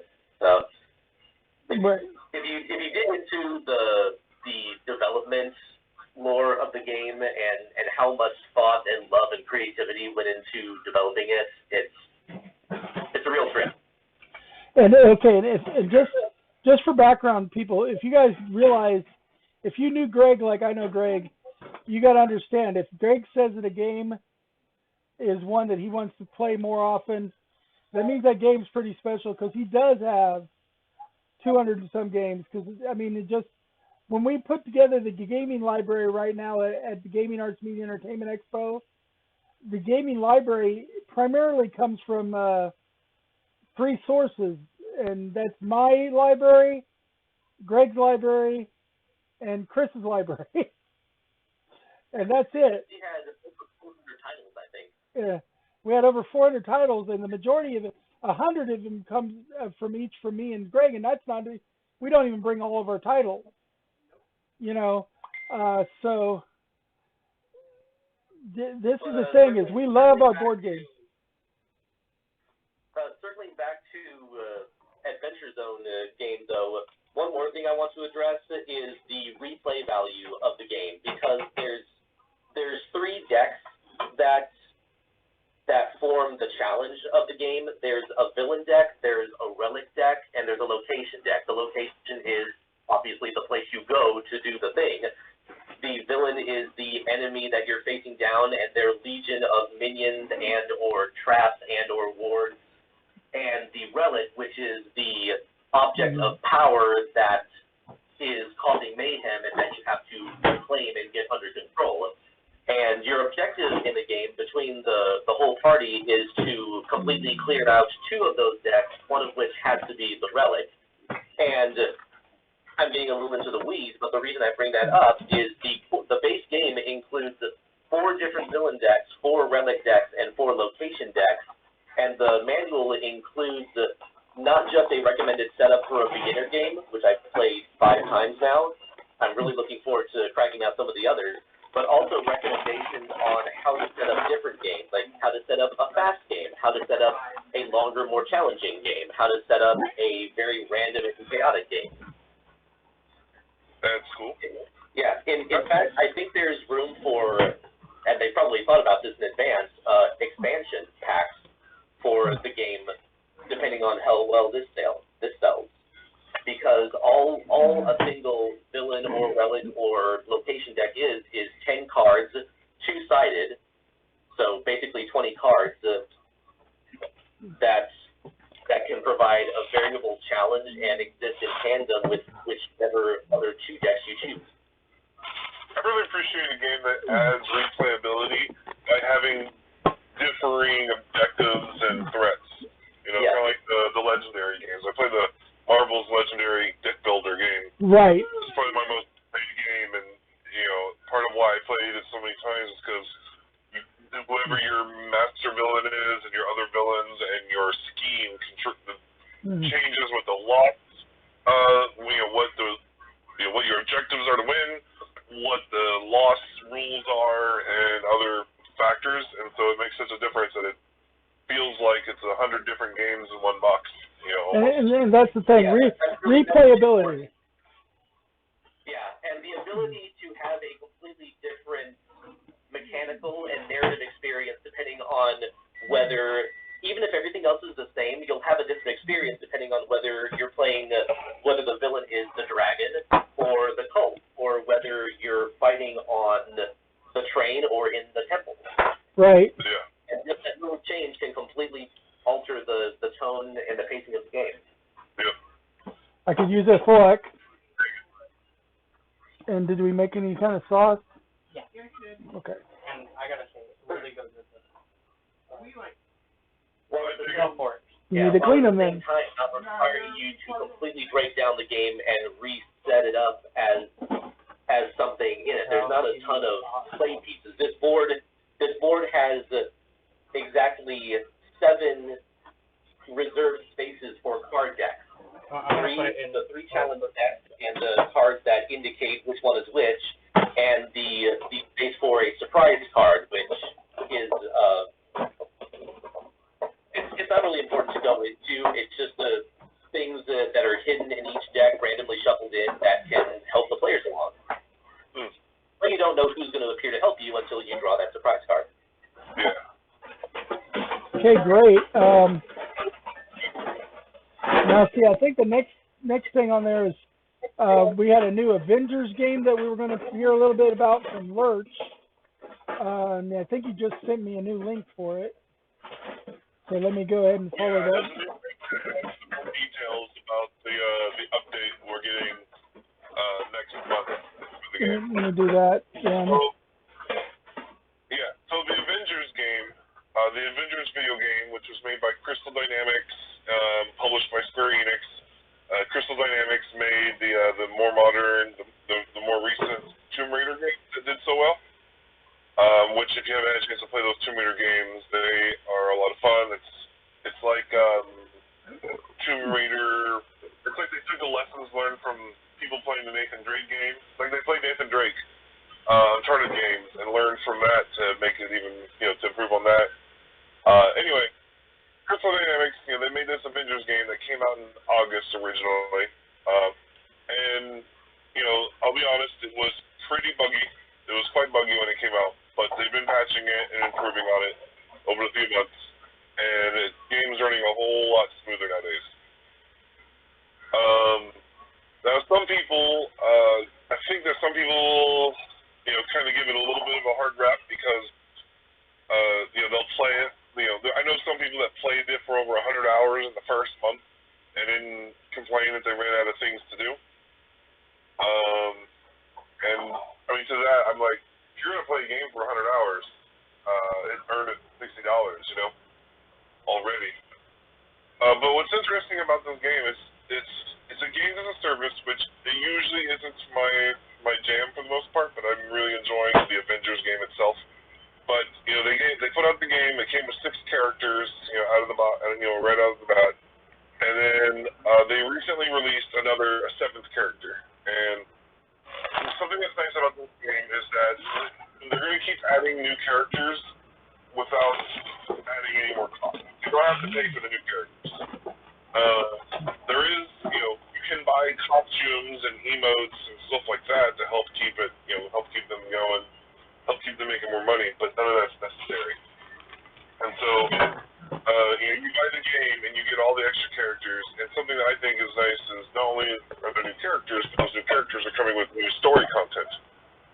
So, like, even if you don't play all the extra stuff, the multiplayer stuff, if you just play the story mode, the original game was, 12 to 15 hours for the story mode, the single-player story mode, and then Kate Bishop came out recently, and that was another 3 or 4 hours of mostly single-player story. You could get another player to join you on some of the missions if you wanted to. But the whole game is maybe playable. Single-player, but it's just a lot more fun. Most of the games, a lot more fun if you're doing multiplayer. So Kate Bishop added a few more hours to it. Clint Barton, the main Hawkeye that everyone knows, will be coming out March 18th, which is supposed to add, more storyline. Is this a ketchup or is this a? The teaser that we've got about the Clint Barton DLC, or the Clint Barton update, really. So I don't know if I want to call DLC update that's being added for free. There's going to be time travel, with like stuff going on in a future period, and the teaser has shown Maestro, like a version of the Hulk that's, a little bit more mean and intelligent. So I don't want to give too much away about him. Grab me a soda. But I'm really excited to see, is way behind schedule. So there is that to think about. So people who are really into it right up front, we're having to wait a long time for the new content because of COVID and all that stuff. But things are starting to come out now. They fixed the game. They've been putting out new content. And on March 18th, they come out with the Clint Barton character. They're also going to be finally releasing the actual PS5 version and the Xbox Series X versions of the game. Like right now, I'm having to play the PS4 version on the PS5 with back compatibility. This chart that Doc has pulled up, it shows you some of the differences between playing the game on a PS5 in backwards compatibility mode versus playing it the native PS5 version of the game. And it's going to be a free upgrade from the PS4 to the PS5 version. And as I understand it, we're going to continue your same progress. And if you're just kind of like looking over looking over this chart here, the main theme of it is visual fidelity in all these different ways. The visuals are going to be better. The destruction is supposed to be improved. True 4K, all that good stuff. One of the factors I'm personally pretty excited about that they're adding is haptic feedback they're adding to the PS5 version. Right now, it does rumble like it did on the PS4, but they're going to be adding, they're patching in, they're including haptic feedback into the PS5 version.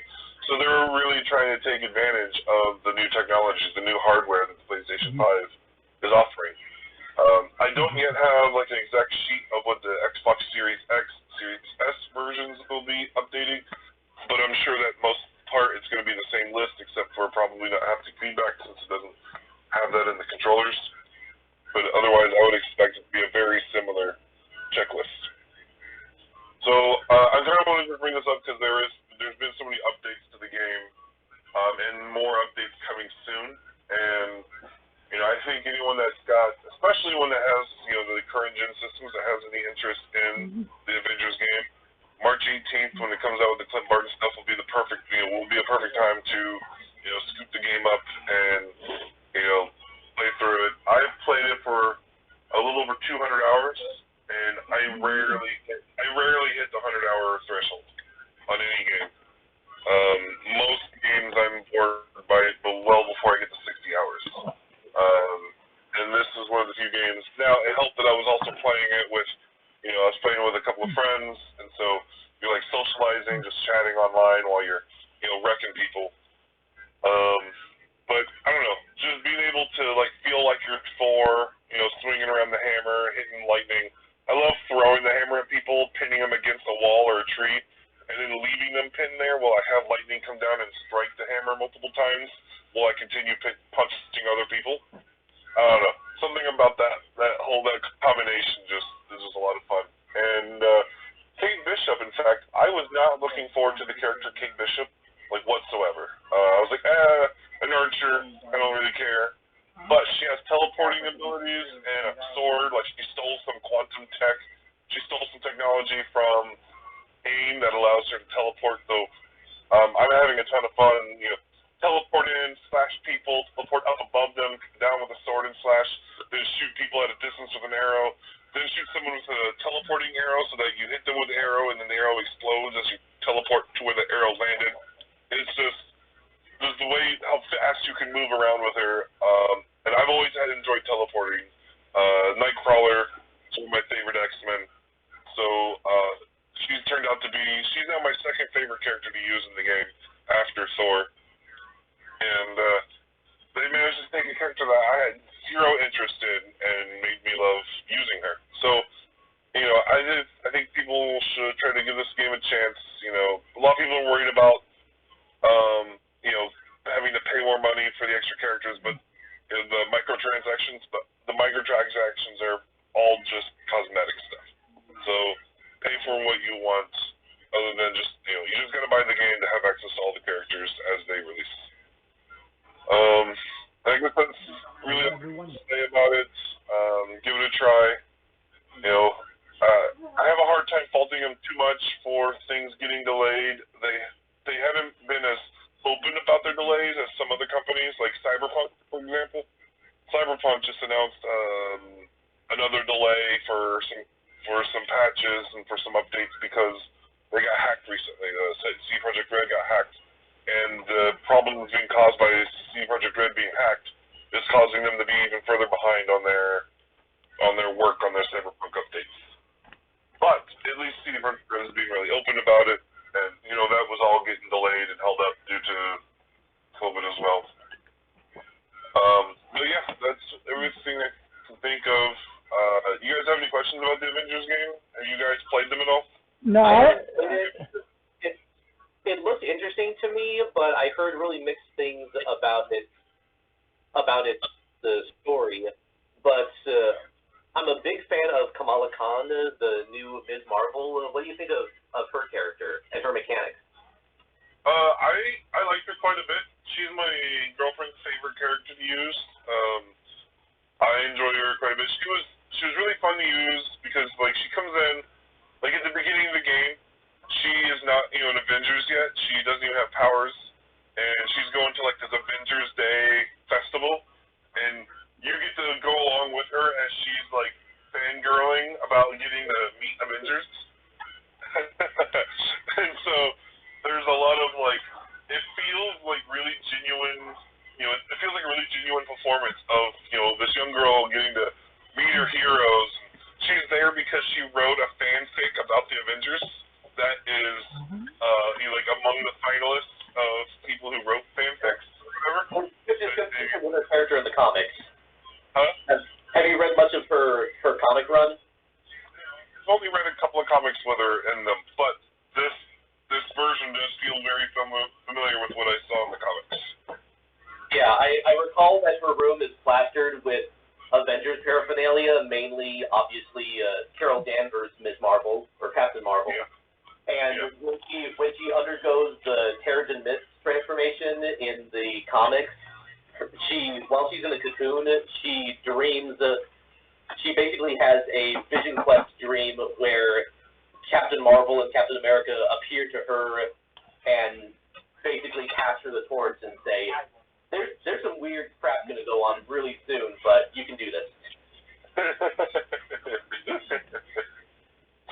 But yeah, the story focuses.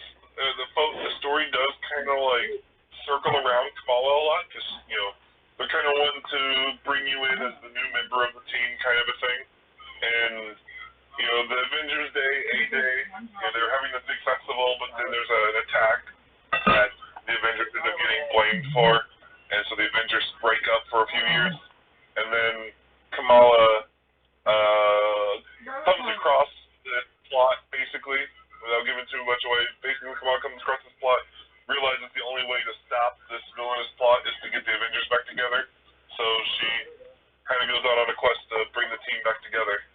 And the band back together. Yeah, bring the band back together.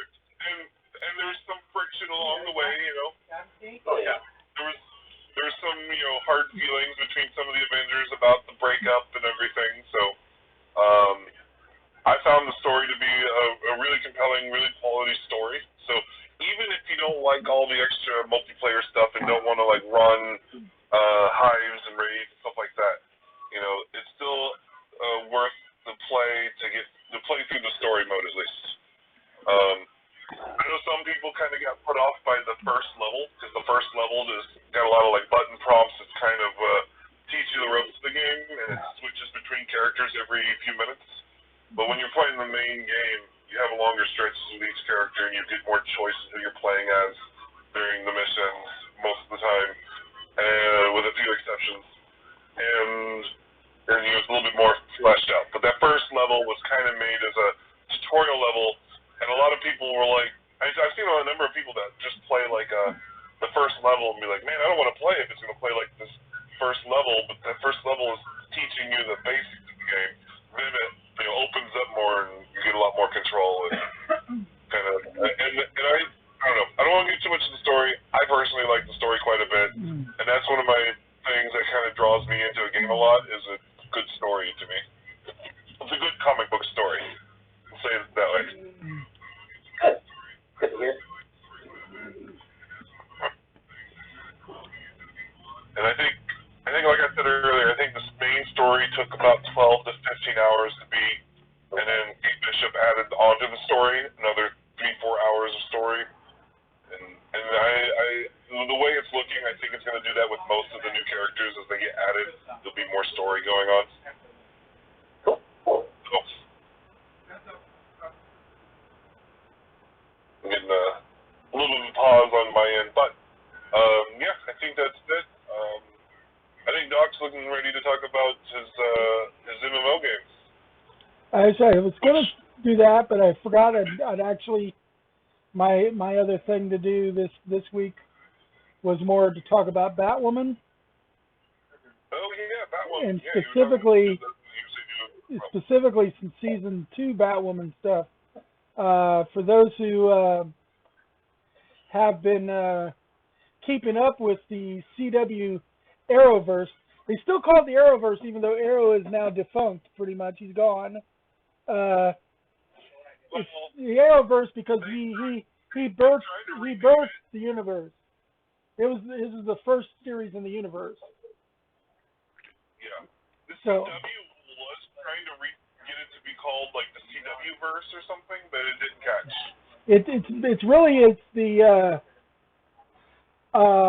the DC cinematic universe but this is their TV cinematic as opposed to their movie cinematic universe. Yeah. And I've heard some people refer to it as the Berlanti verse. the Berlanti verse is good because Berlanti is the major driving force behind it. Yeah. Kind of like how Kevin Feige is the driving force behind Marvel. Berlanti is the driving force behind the CW verse. It's a little bit not exactly just the CW verse anymore, though, because some of the entries in it are now, first were showing up on the DC Universe site, and then now have moved to HBO Max. So, because the DC Universe site went to just mainly comic books, and HBO Max picked up all the other stuff, but the CW is simulcasting some. Like, for instance, the CW is now running Swamp Thing reruns and things of that nature. Yeah, if you're keeping up with the CW verse or the Arrowverse, one of the most controversial new things that's happened is Batwoman was replaced in season 2. Now, big thing was Ruby Rose, who played her Kate in season 1. She just could not handle a lot of the work schedule and the physical requirements of the job, and she openly, freely admitted it. So she didn't leave on any hard feelings.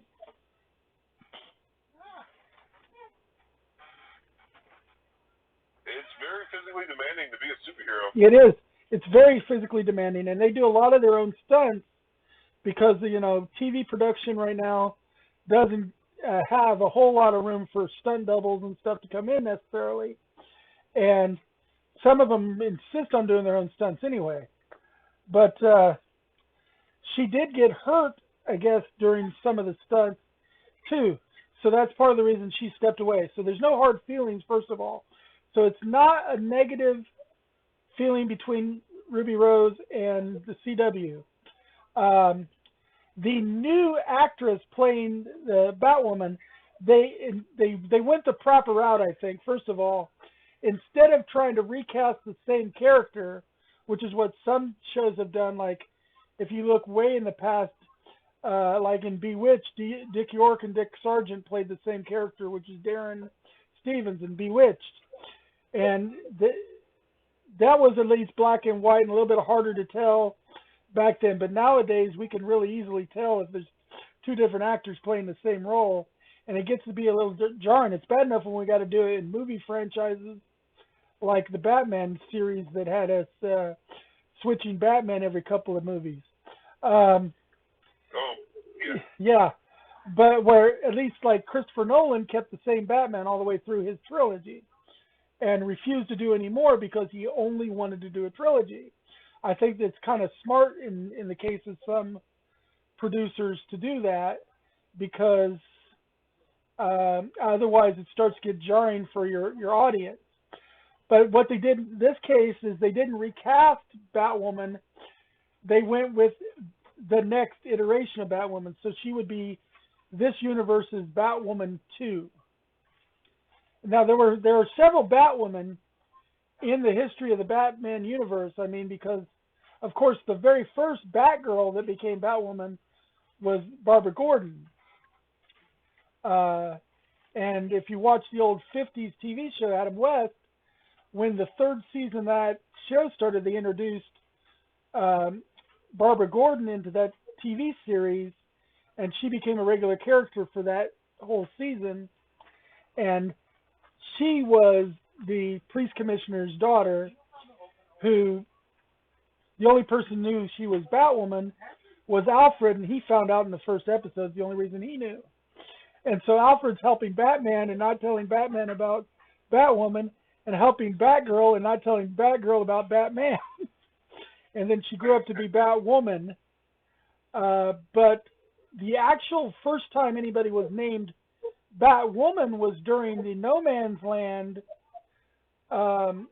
graphic novel and novel books, when Batman had disappeared, and Helena, the Huntress, was masquerading as Batwoman. She took up the symbol of the bat, but was a female, and instead of going by Batgirl, she went by Batwoman. And then later on, she was taken over by Cassandra Cain, and then there's been a few others. And so that's what they've gone with the route here in the new series, is this is a different Batwoman, someone who had been rescued by Kate earlier in her life, and she was a martial artist and a martial arts instructor, and she had, she has a criminal back history, but she uses her criminal back history to help her understand other criminals, which is, of course, another big part of the whole Batman philosophy. The whole Bat family is about not only being just this side of heroes. They're not exactly heroes as much as they're dark vigilantes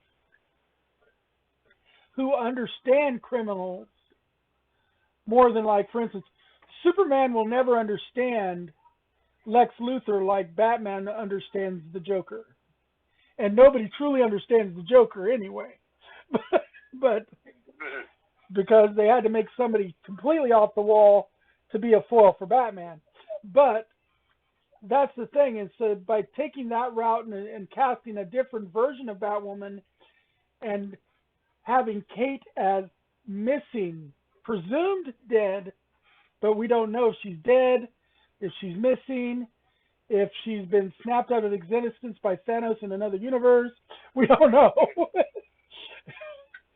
If she was a backlash from a whole different universe bleed over. We don't know any of that. Those infinity gauntlet snaps only work in the universe that the stones come from. I don't know. Do we know that for sure? Yeah. Huh? Do we know that for sure? Dr. Strange explored what? 14 million possible futures? Surely there's a couple of them where... Hey, man, there were... Back in the... At least in the comics version, a set of Infinity Stones is only works within the universe that they come from. But then again, you got to remember also that in the early 80s, they did have some DC Marvel crossovers. So the worlds have touched before. The stones actually appeared in one of those, and I think it was Darkseid, it might have been Thanos, but one of them put on the gauntlet with all the stones in the DC universe, and then they tried to use it, and it was a dud, and it wouldn't work, and it was because those stones are elements of the universe from where they came from. Yeah. So it's already canon that's how the stones are, even with the crossover between DC and Marvel. But then again, you got to look at the one main rule of canon when it comes to all comic book worlds in the first place, is anything canon can be rewritten. That's also true. The rules can change all the time. And like my girlfriend just said, multiple times it can be rewritten. Tell the writers, that's how it works. So a writer paid by the company that publishes them and decides to write it differently. It also depends on which company buys out which company. You know, if a property gets bought out by a company and suddenly becomes the other company, then it becomes free reign. You know? Yeah. So it gets confusing after a while. So anyways, that's what they've done. Now they've only done a few episodes so far. I think it's 4 or 5. I think I'm 1 episode behind on Batwoman, but she's shown up to be a pretty interesting character. Now they're keeping certain things which I think are important because, okay, one of the things that Kate represented was one of the first mainstream characters in any of the universes that was openly gay. And I mean, sure, we get the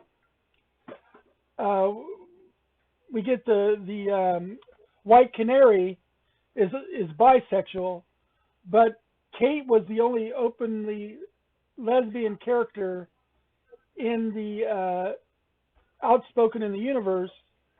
In the comic book industry, it was important. So even though Kate left, they wanted to keep that kind of establishment in. So the new Batwoman they brought in is also homosexual. So they're keeping that going right now. Partly keeps up some of the sexual tension because they've made Alfred Pennyworth's daughter turns out to be homosexual in the show, and the chief lieutenant of the Special Gotham Police Force Security Force is Kate's ex-girlfriend, who's at least bisexual because she was married to a guy at some point. And one of the reasons Kate got drummed out of the military was because she came out as homosexual. So they were dealing with real life sexuality issues, but they're doing it in such a way to where they're showing that they're not wrong by being this or that. They're just affected by it. And that's how life is. Life does affect you. And comic books reflect life. I didn't remember Alfred having you said he had a daughter? Yeah, in the Batwoman series, there's Alfred Pennyworth's daughter shows up, and she doesn't exist in the comic books. But and if you remember, his niece was Batgirl in the one movie with Batman and Robin. Yeah. Yeah. With Alicia Silverstone. Movie, right? Right, the Joel Schumacher one. Right. And she was related to Pennyworth. She was a Pennyworth. She just wasn't Alfred's daughter. She was like Alfred's niece. Well, his daughter shows up in the Batwoman series, and she's like a secret agent. And she's a love interest of Batwoman, and she becomes a love interest of Batwoman's ex. And so there's a whole bunch of love. This might be a little bit off topic of what you're wanting to talk about, but I'm just curious, who raised Alfred's daughter? Alfred was busy raising Bruce. Who raised Alfred's daughter? I'm not sure. They don't go into it. But probably her mother. I don't know. But plot twists to come. Plot twists to come. Yeah, they leave that open-ended for later, and then they can decide later as they want. So, but maybe that's it'll be like Alfred didn't know that he had a kid until one day she shows up. Who knows? Yeah. And then, and of course, Batwoman's main ally in the new TV series is the son of Lucius Fox, which is Morgan Freeman's character in the Christopher Nolan movies. Yeah. You know, and so this is Lucius Fox's son, who was basically the one keeping up Wayne Tower before Kate shows up. And he's the one kind of most against Kate being replaced by a new Batwoman. Because, like, one of the first things that the new Batwoman does is she readjusts the cut of the outfit to be even more feminine, so it fits her curves better and stuff. It's more comfortable. Yeah. And Kate's sister, half sister, adoptive, sister from her stepmom, so stepsister, is the only other confidant that knows that the new Batwoman is there. Because right now, the only people who know about Batwoman are Lucius Fox's son, Kate's stepsister, and Alfred Pennyworth's daughter. And it's not even, I think, 100% confirmed that Pennyworth's daughter knows yet. But they're all kind of looking for Kate because they're not sure if she's missing or dead. And at the same time, to keep the spirits up in Gotham, this new Batwoman is out there protecting the innocent and showing that Gotham is still being protected by the Bat. There's always got to be a Bat in Gotham. Yeah. Did Lucius's son have to refit the suit for the new Batwoman? That's just it. He does a lot of the other stuff with the tech, but she redid the suit, and it never goes into how she did it, because I think it's just sewing. Yeah. But I mean, the suit is bulletproof, and I think he adjusted the suit for Rose in the first season, if I remember right. Right, but he didn't. He doesn't want the other girl in it. I don't think he wanted Rose in it either in the first place. No, he was waiting for Bruce to come back. Yeah. That seems to be his whole job, is waiting for someone else to come back. And that's the current update on the CW verse. Now we're getting ready to have the premiere of Lois and Superman. Superman Lois Lane will be premiering in a what now? So that premieres tonight, if I'm correct. I think it does. Something like that. And then should be able to watch tomorrow on the CW app. And next week, I think we start seeing the Flash return and some of the others. Black Lightning has started up again, but Black Lightning is also officially on its last season. So they have not said when Stargirl is coming back, but they have confirmed it is coming back, which I'm excited about because Stargirl was amazing. I enjoyed that one. I really enjoyed that one. I liked it. I didn't like it as much as some other shows, but I liked it. Well, the thing that I'm looking forward to. The thing I'm looking forward to in Stargirl is when she starts recruiting some more members of her league, because the original league included like a Green Lantern and a Speedster, and if she gets a Green Lantern, it'll suddenly become one of my favorite shows, I think. Just for having a lantern, yeah. Well, and that's the other thing is when they at the end of Crisis, they introduced the Hall of Justice kind of thing at the very end, but they haven't really used it yet. Because remember, the very end of Crisis on Infinite Earth, the crossover, at the very end, they introduced the big round table with the seat for everybody, and they were talking about things, and they started hinting that John Diggle might become a Green Lantern, and stuff.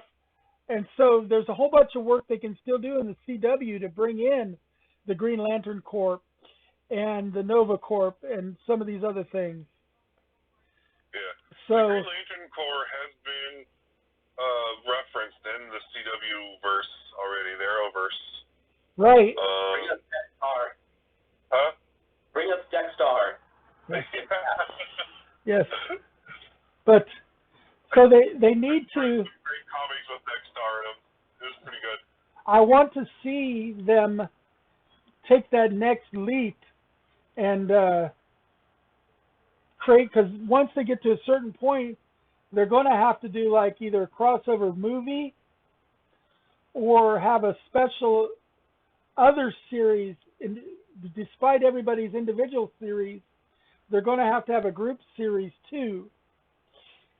Whether it's just little short ones that happen like a short like 5 or 6 episode run once a season or something, or whatever. But like the Defenders, you think that like the Defenders, like the Defenders did, because the Defenders failed. Which is terrible because I thought they did really good at the individual series coming into the Defenders, and then bringing Sigourney Weaver in as a bad guy was a fantastic move on their part. But there's something about the Defenders just kind of fell, and then of course the whole negotiation thing with the new streaming services and stuff made it to where they couldn't really explore any further with that anyway, because of Netflix losing the contract ability to make more Marvel series.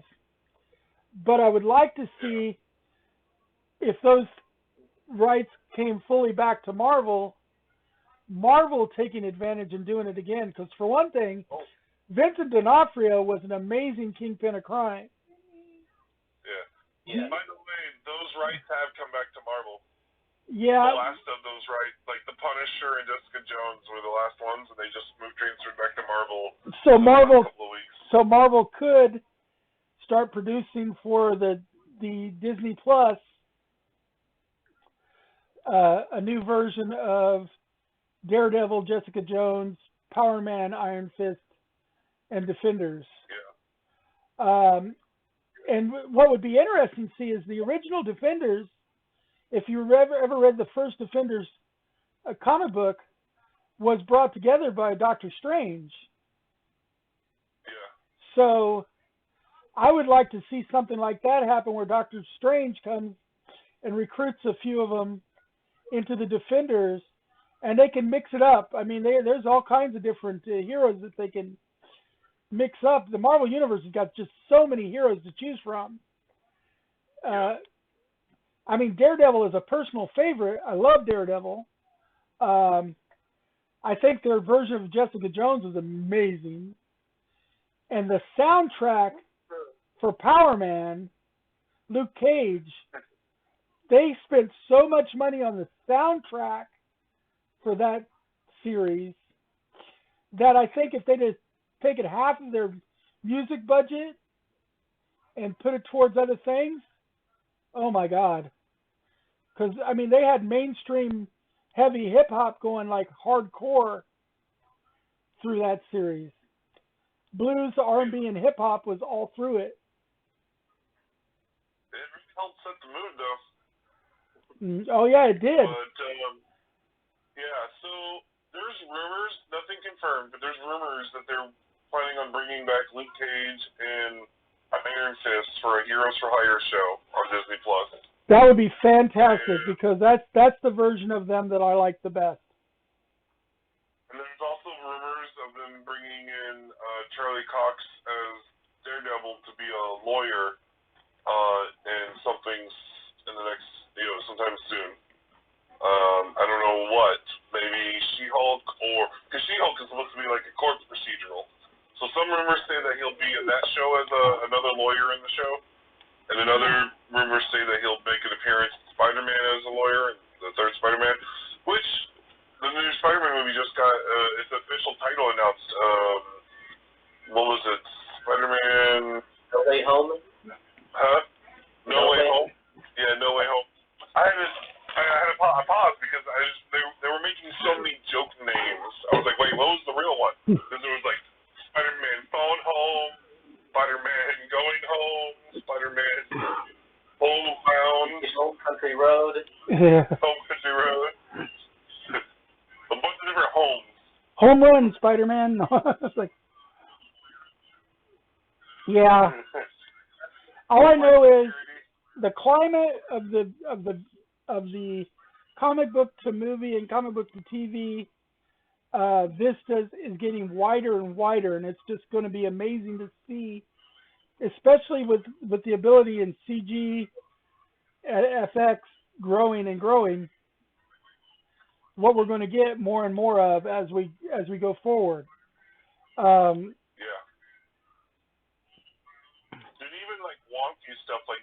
Patrol was such a great show. Oh, I love it. And they got Brendan Fraser in it, and they got Timothy Hutton. Timothy Dalton and Brendan Fraser in that. Like, that's not his last name. Yeah, it was wrong, Yeah. Timothy. No, that was great. I love Doom Patrol, and it's just they need to just keep staying the course, keep bringing out some of the older ones. Like I want to see some real oddball stuff make it, like Power Pack. One of my favorite comic strips of all was Power Pack, and the thing about Power Pack was that Franklin Richards, Reed Richards and Sue Storm's son, joined Power Pack at one point with the superhero name of Tattletale. Because of his psychic ability, he could kind of dream the future.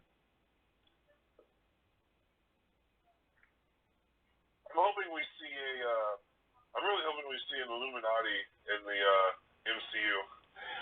The Avengers Illuminati, they're now at the point where they could do most of the Illuminati. They haven't introduced everybody, but once they introduce Namor, and I think they got one or two other characters they need to introduce to really do the Illuminati. Mr. Fantastic. Yeah, they got to do Mr. Fantastic and Namor and the Silver Surfer, I think, are all Illuminati. Silver Surfer was one, but I know Namor, Professor Xavier, Spider-Man. Tony Stark should supposed to be one, but he's dead. Who? I said Tony Stark normally is. Yeah, he is. And Iron Man. Yeah. It's supposed to be Tony, but. Yeah. But yeah, Xavier, Strange, T'Challa, Namor, Spider-Man. T'Challa, but the new Black Panther, you know. Spider-Man, Wolverine. I think Spider-Man and Wolverine were Illuminati. Yeah, they were. Earlier on. They're in one of the first Illuminati posters. Okay. So, but yeah, just kind of basically like this, secret group of people that are like leaders of major groups. Coming together. Coming together, yeah. Of each different major facet. Wakanda, and then magic, and technology, and the Wolverine's personality strikes me as antithetical to the Illuminati. Wolverine's? Yeah. Yeah. Especially considering his adamantium origin story. But yeah, he might have trouble with the whole secret government thing. But who knows? You know, he does what he wants. But yeah, man, I've been saying this for a while. It just keeps going further. This is a great time to be a fan of superheroes. Between the movies and the shows. Superheroes and books. Zack Snyder cut of Justice League and Getting ready to come out, yeah. I think that comes out March 18th. Yeah, it's the 18th. It's yeah, that's going to be. Watch those 4 hours. That movies and comic books are getting more and more moved. I mean, not movies. Novels and comic books are getting more and more adapted to movies and TV shows than they ever were before because Hollywood's running out of any other ideas. And that's okay because I think they're at the point now because of movies like Spider-Man and Iron Man and some of them and Christopher Nolan's Batman.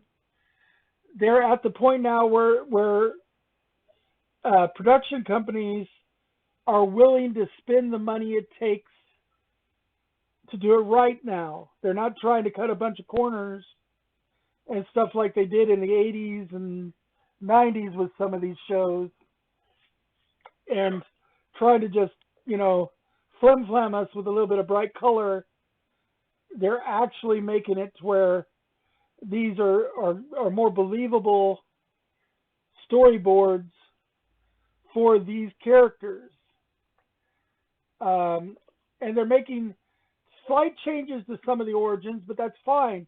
I like them to do small changes anyway, because you as a person who's read the comics and read the books, you want to still have something surprise you.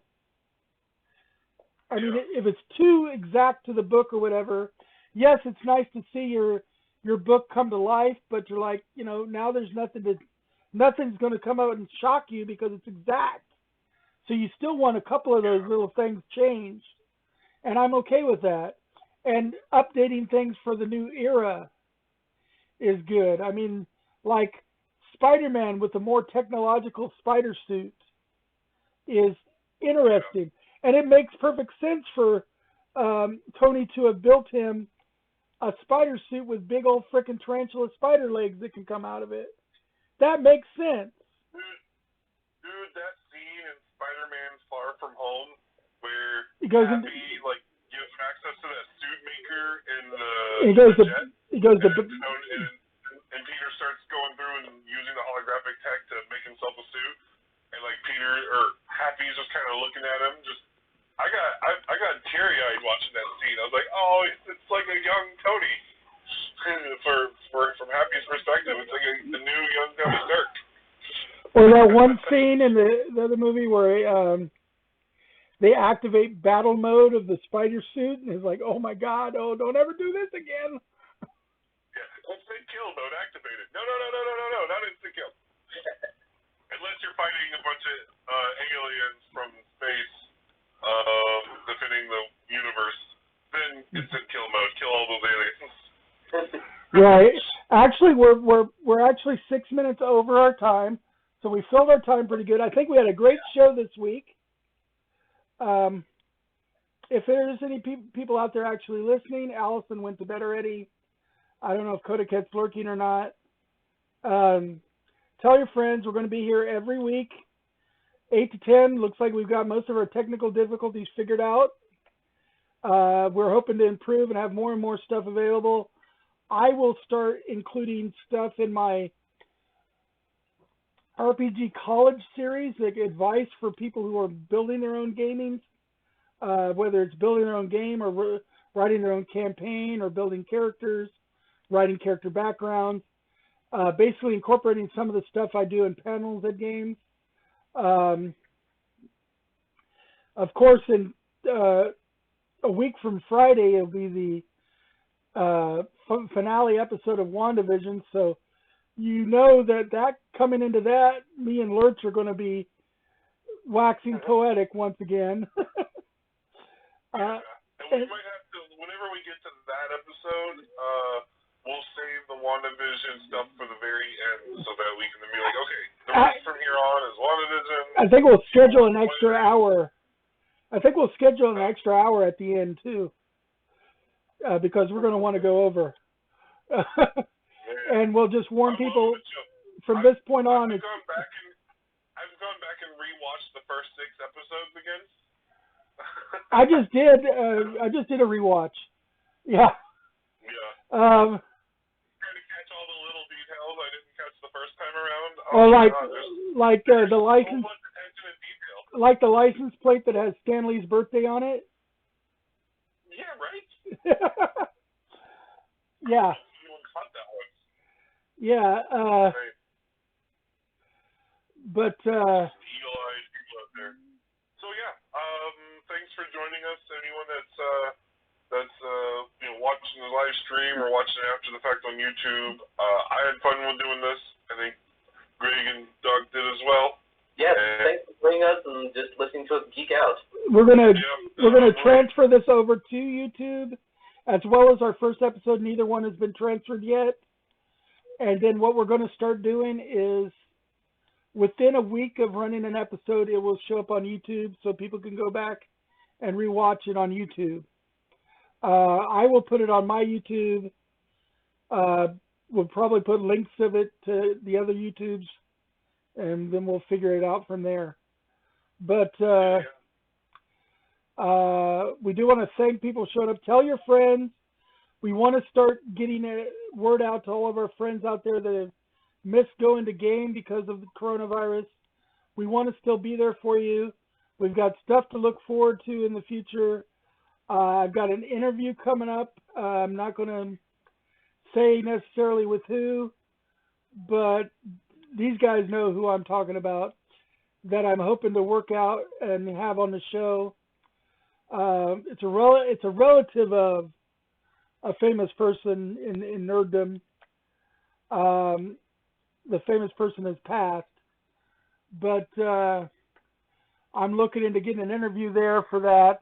We also, of course, want to remember to remind people to go over to our sister conventions stream and watch them at VisionCon. They're trying to do content as much as possible as they can online because they're in the same boat as us.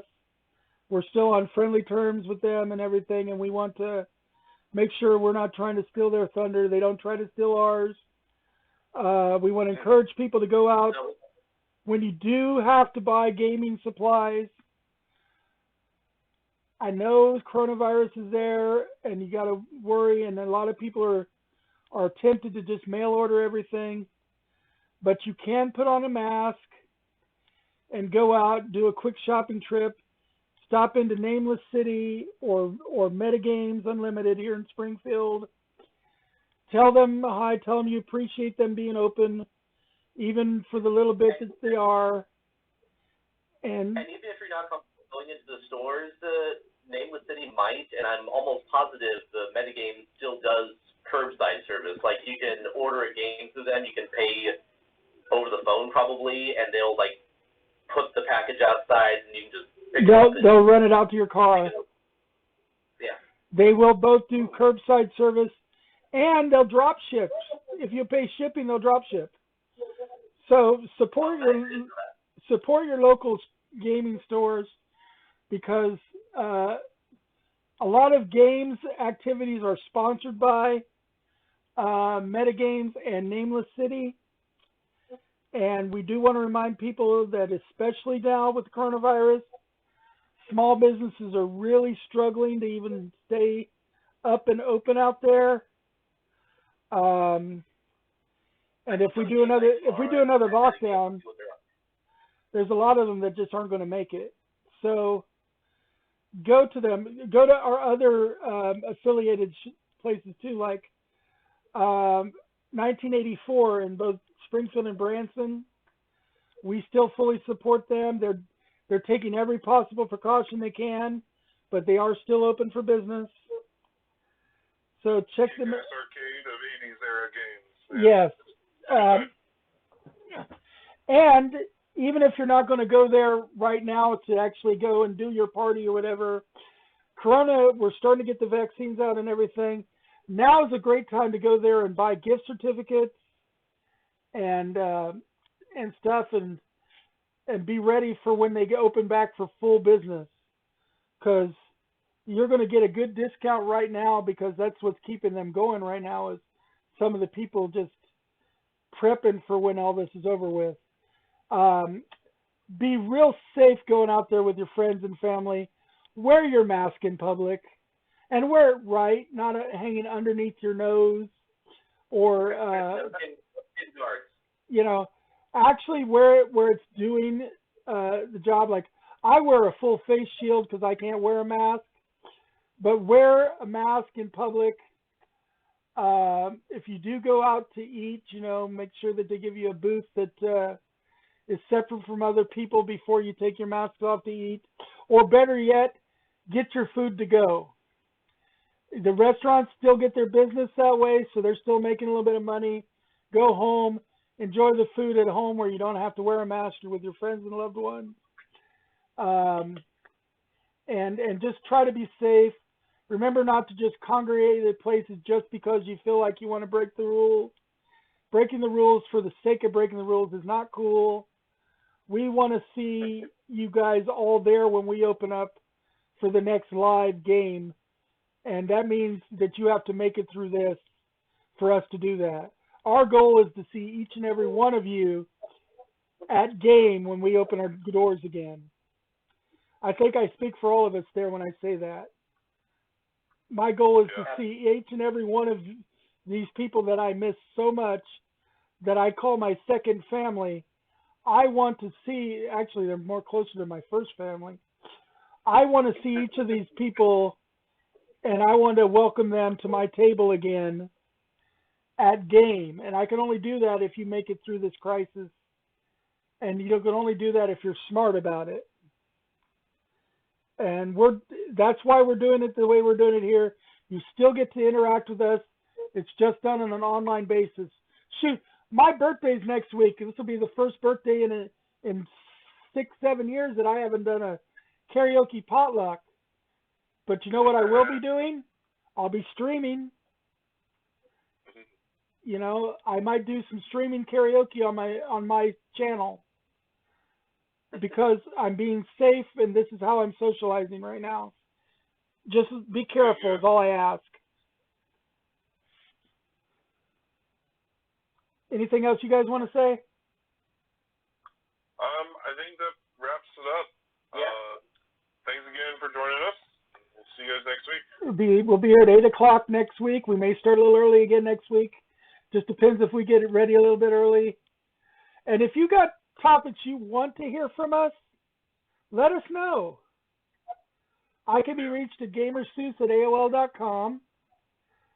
Greg, where can they reach you?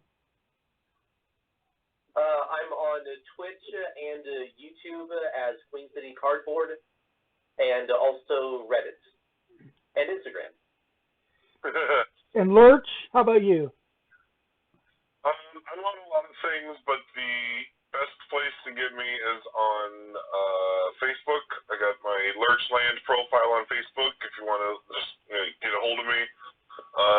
You can also find me doing other content on Left Claw Studios on Twitch and YouTube and on Facebook, where you can interact with me or watch the other stuff where I'm playing video games with.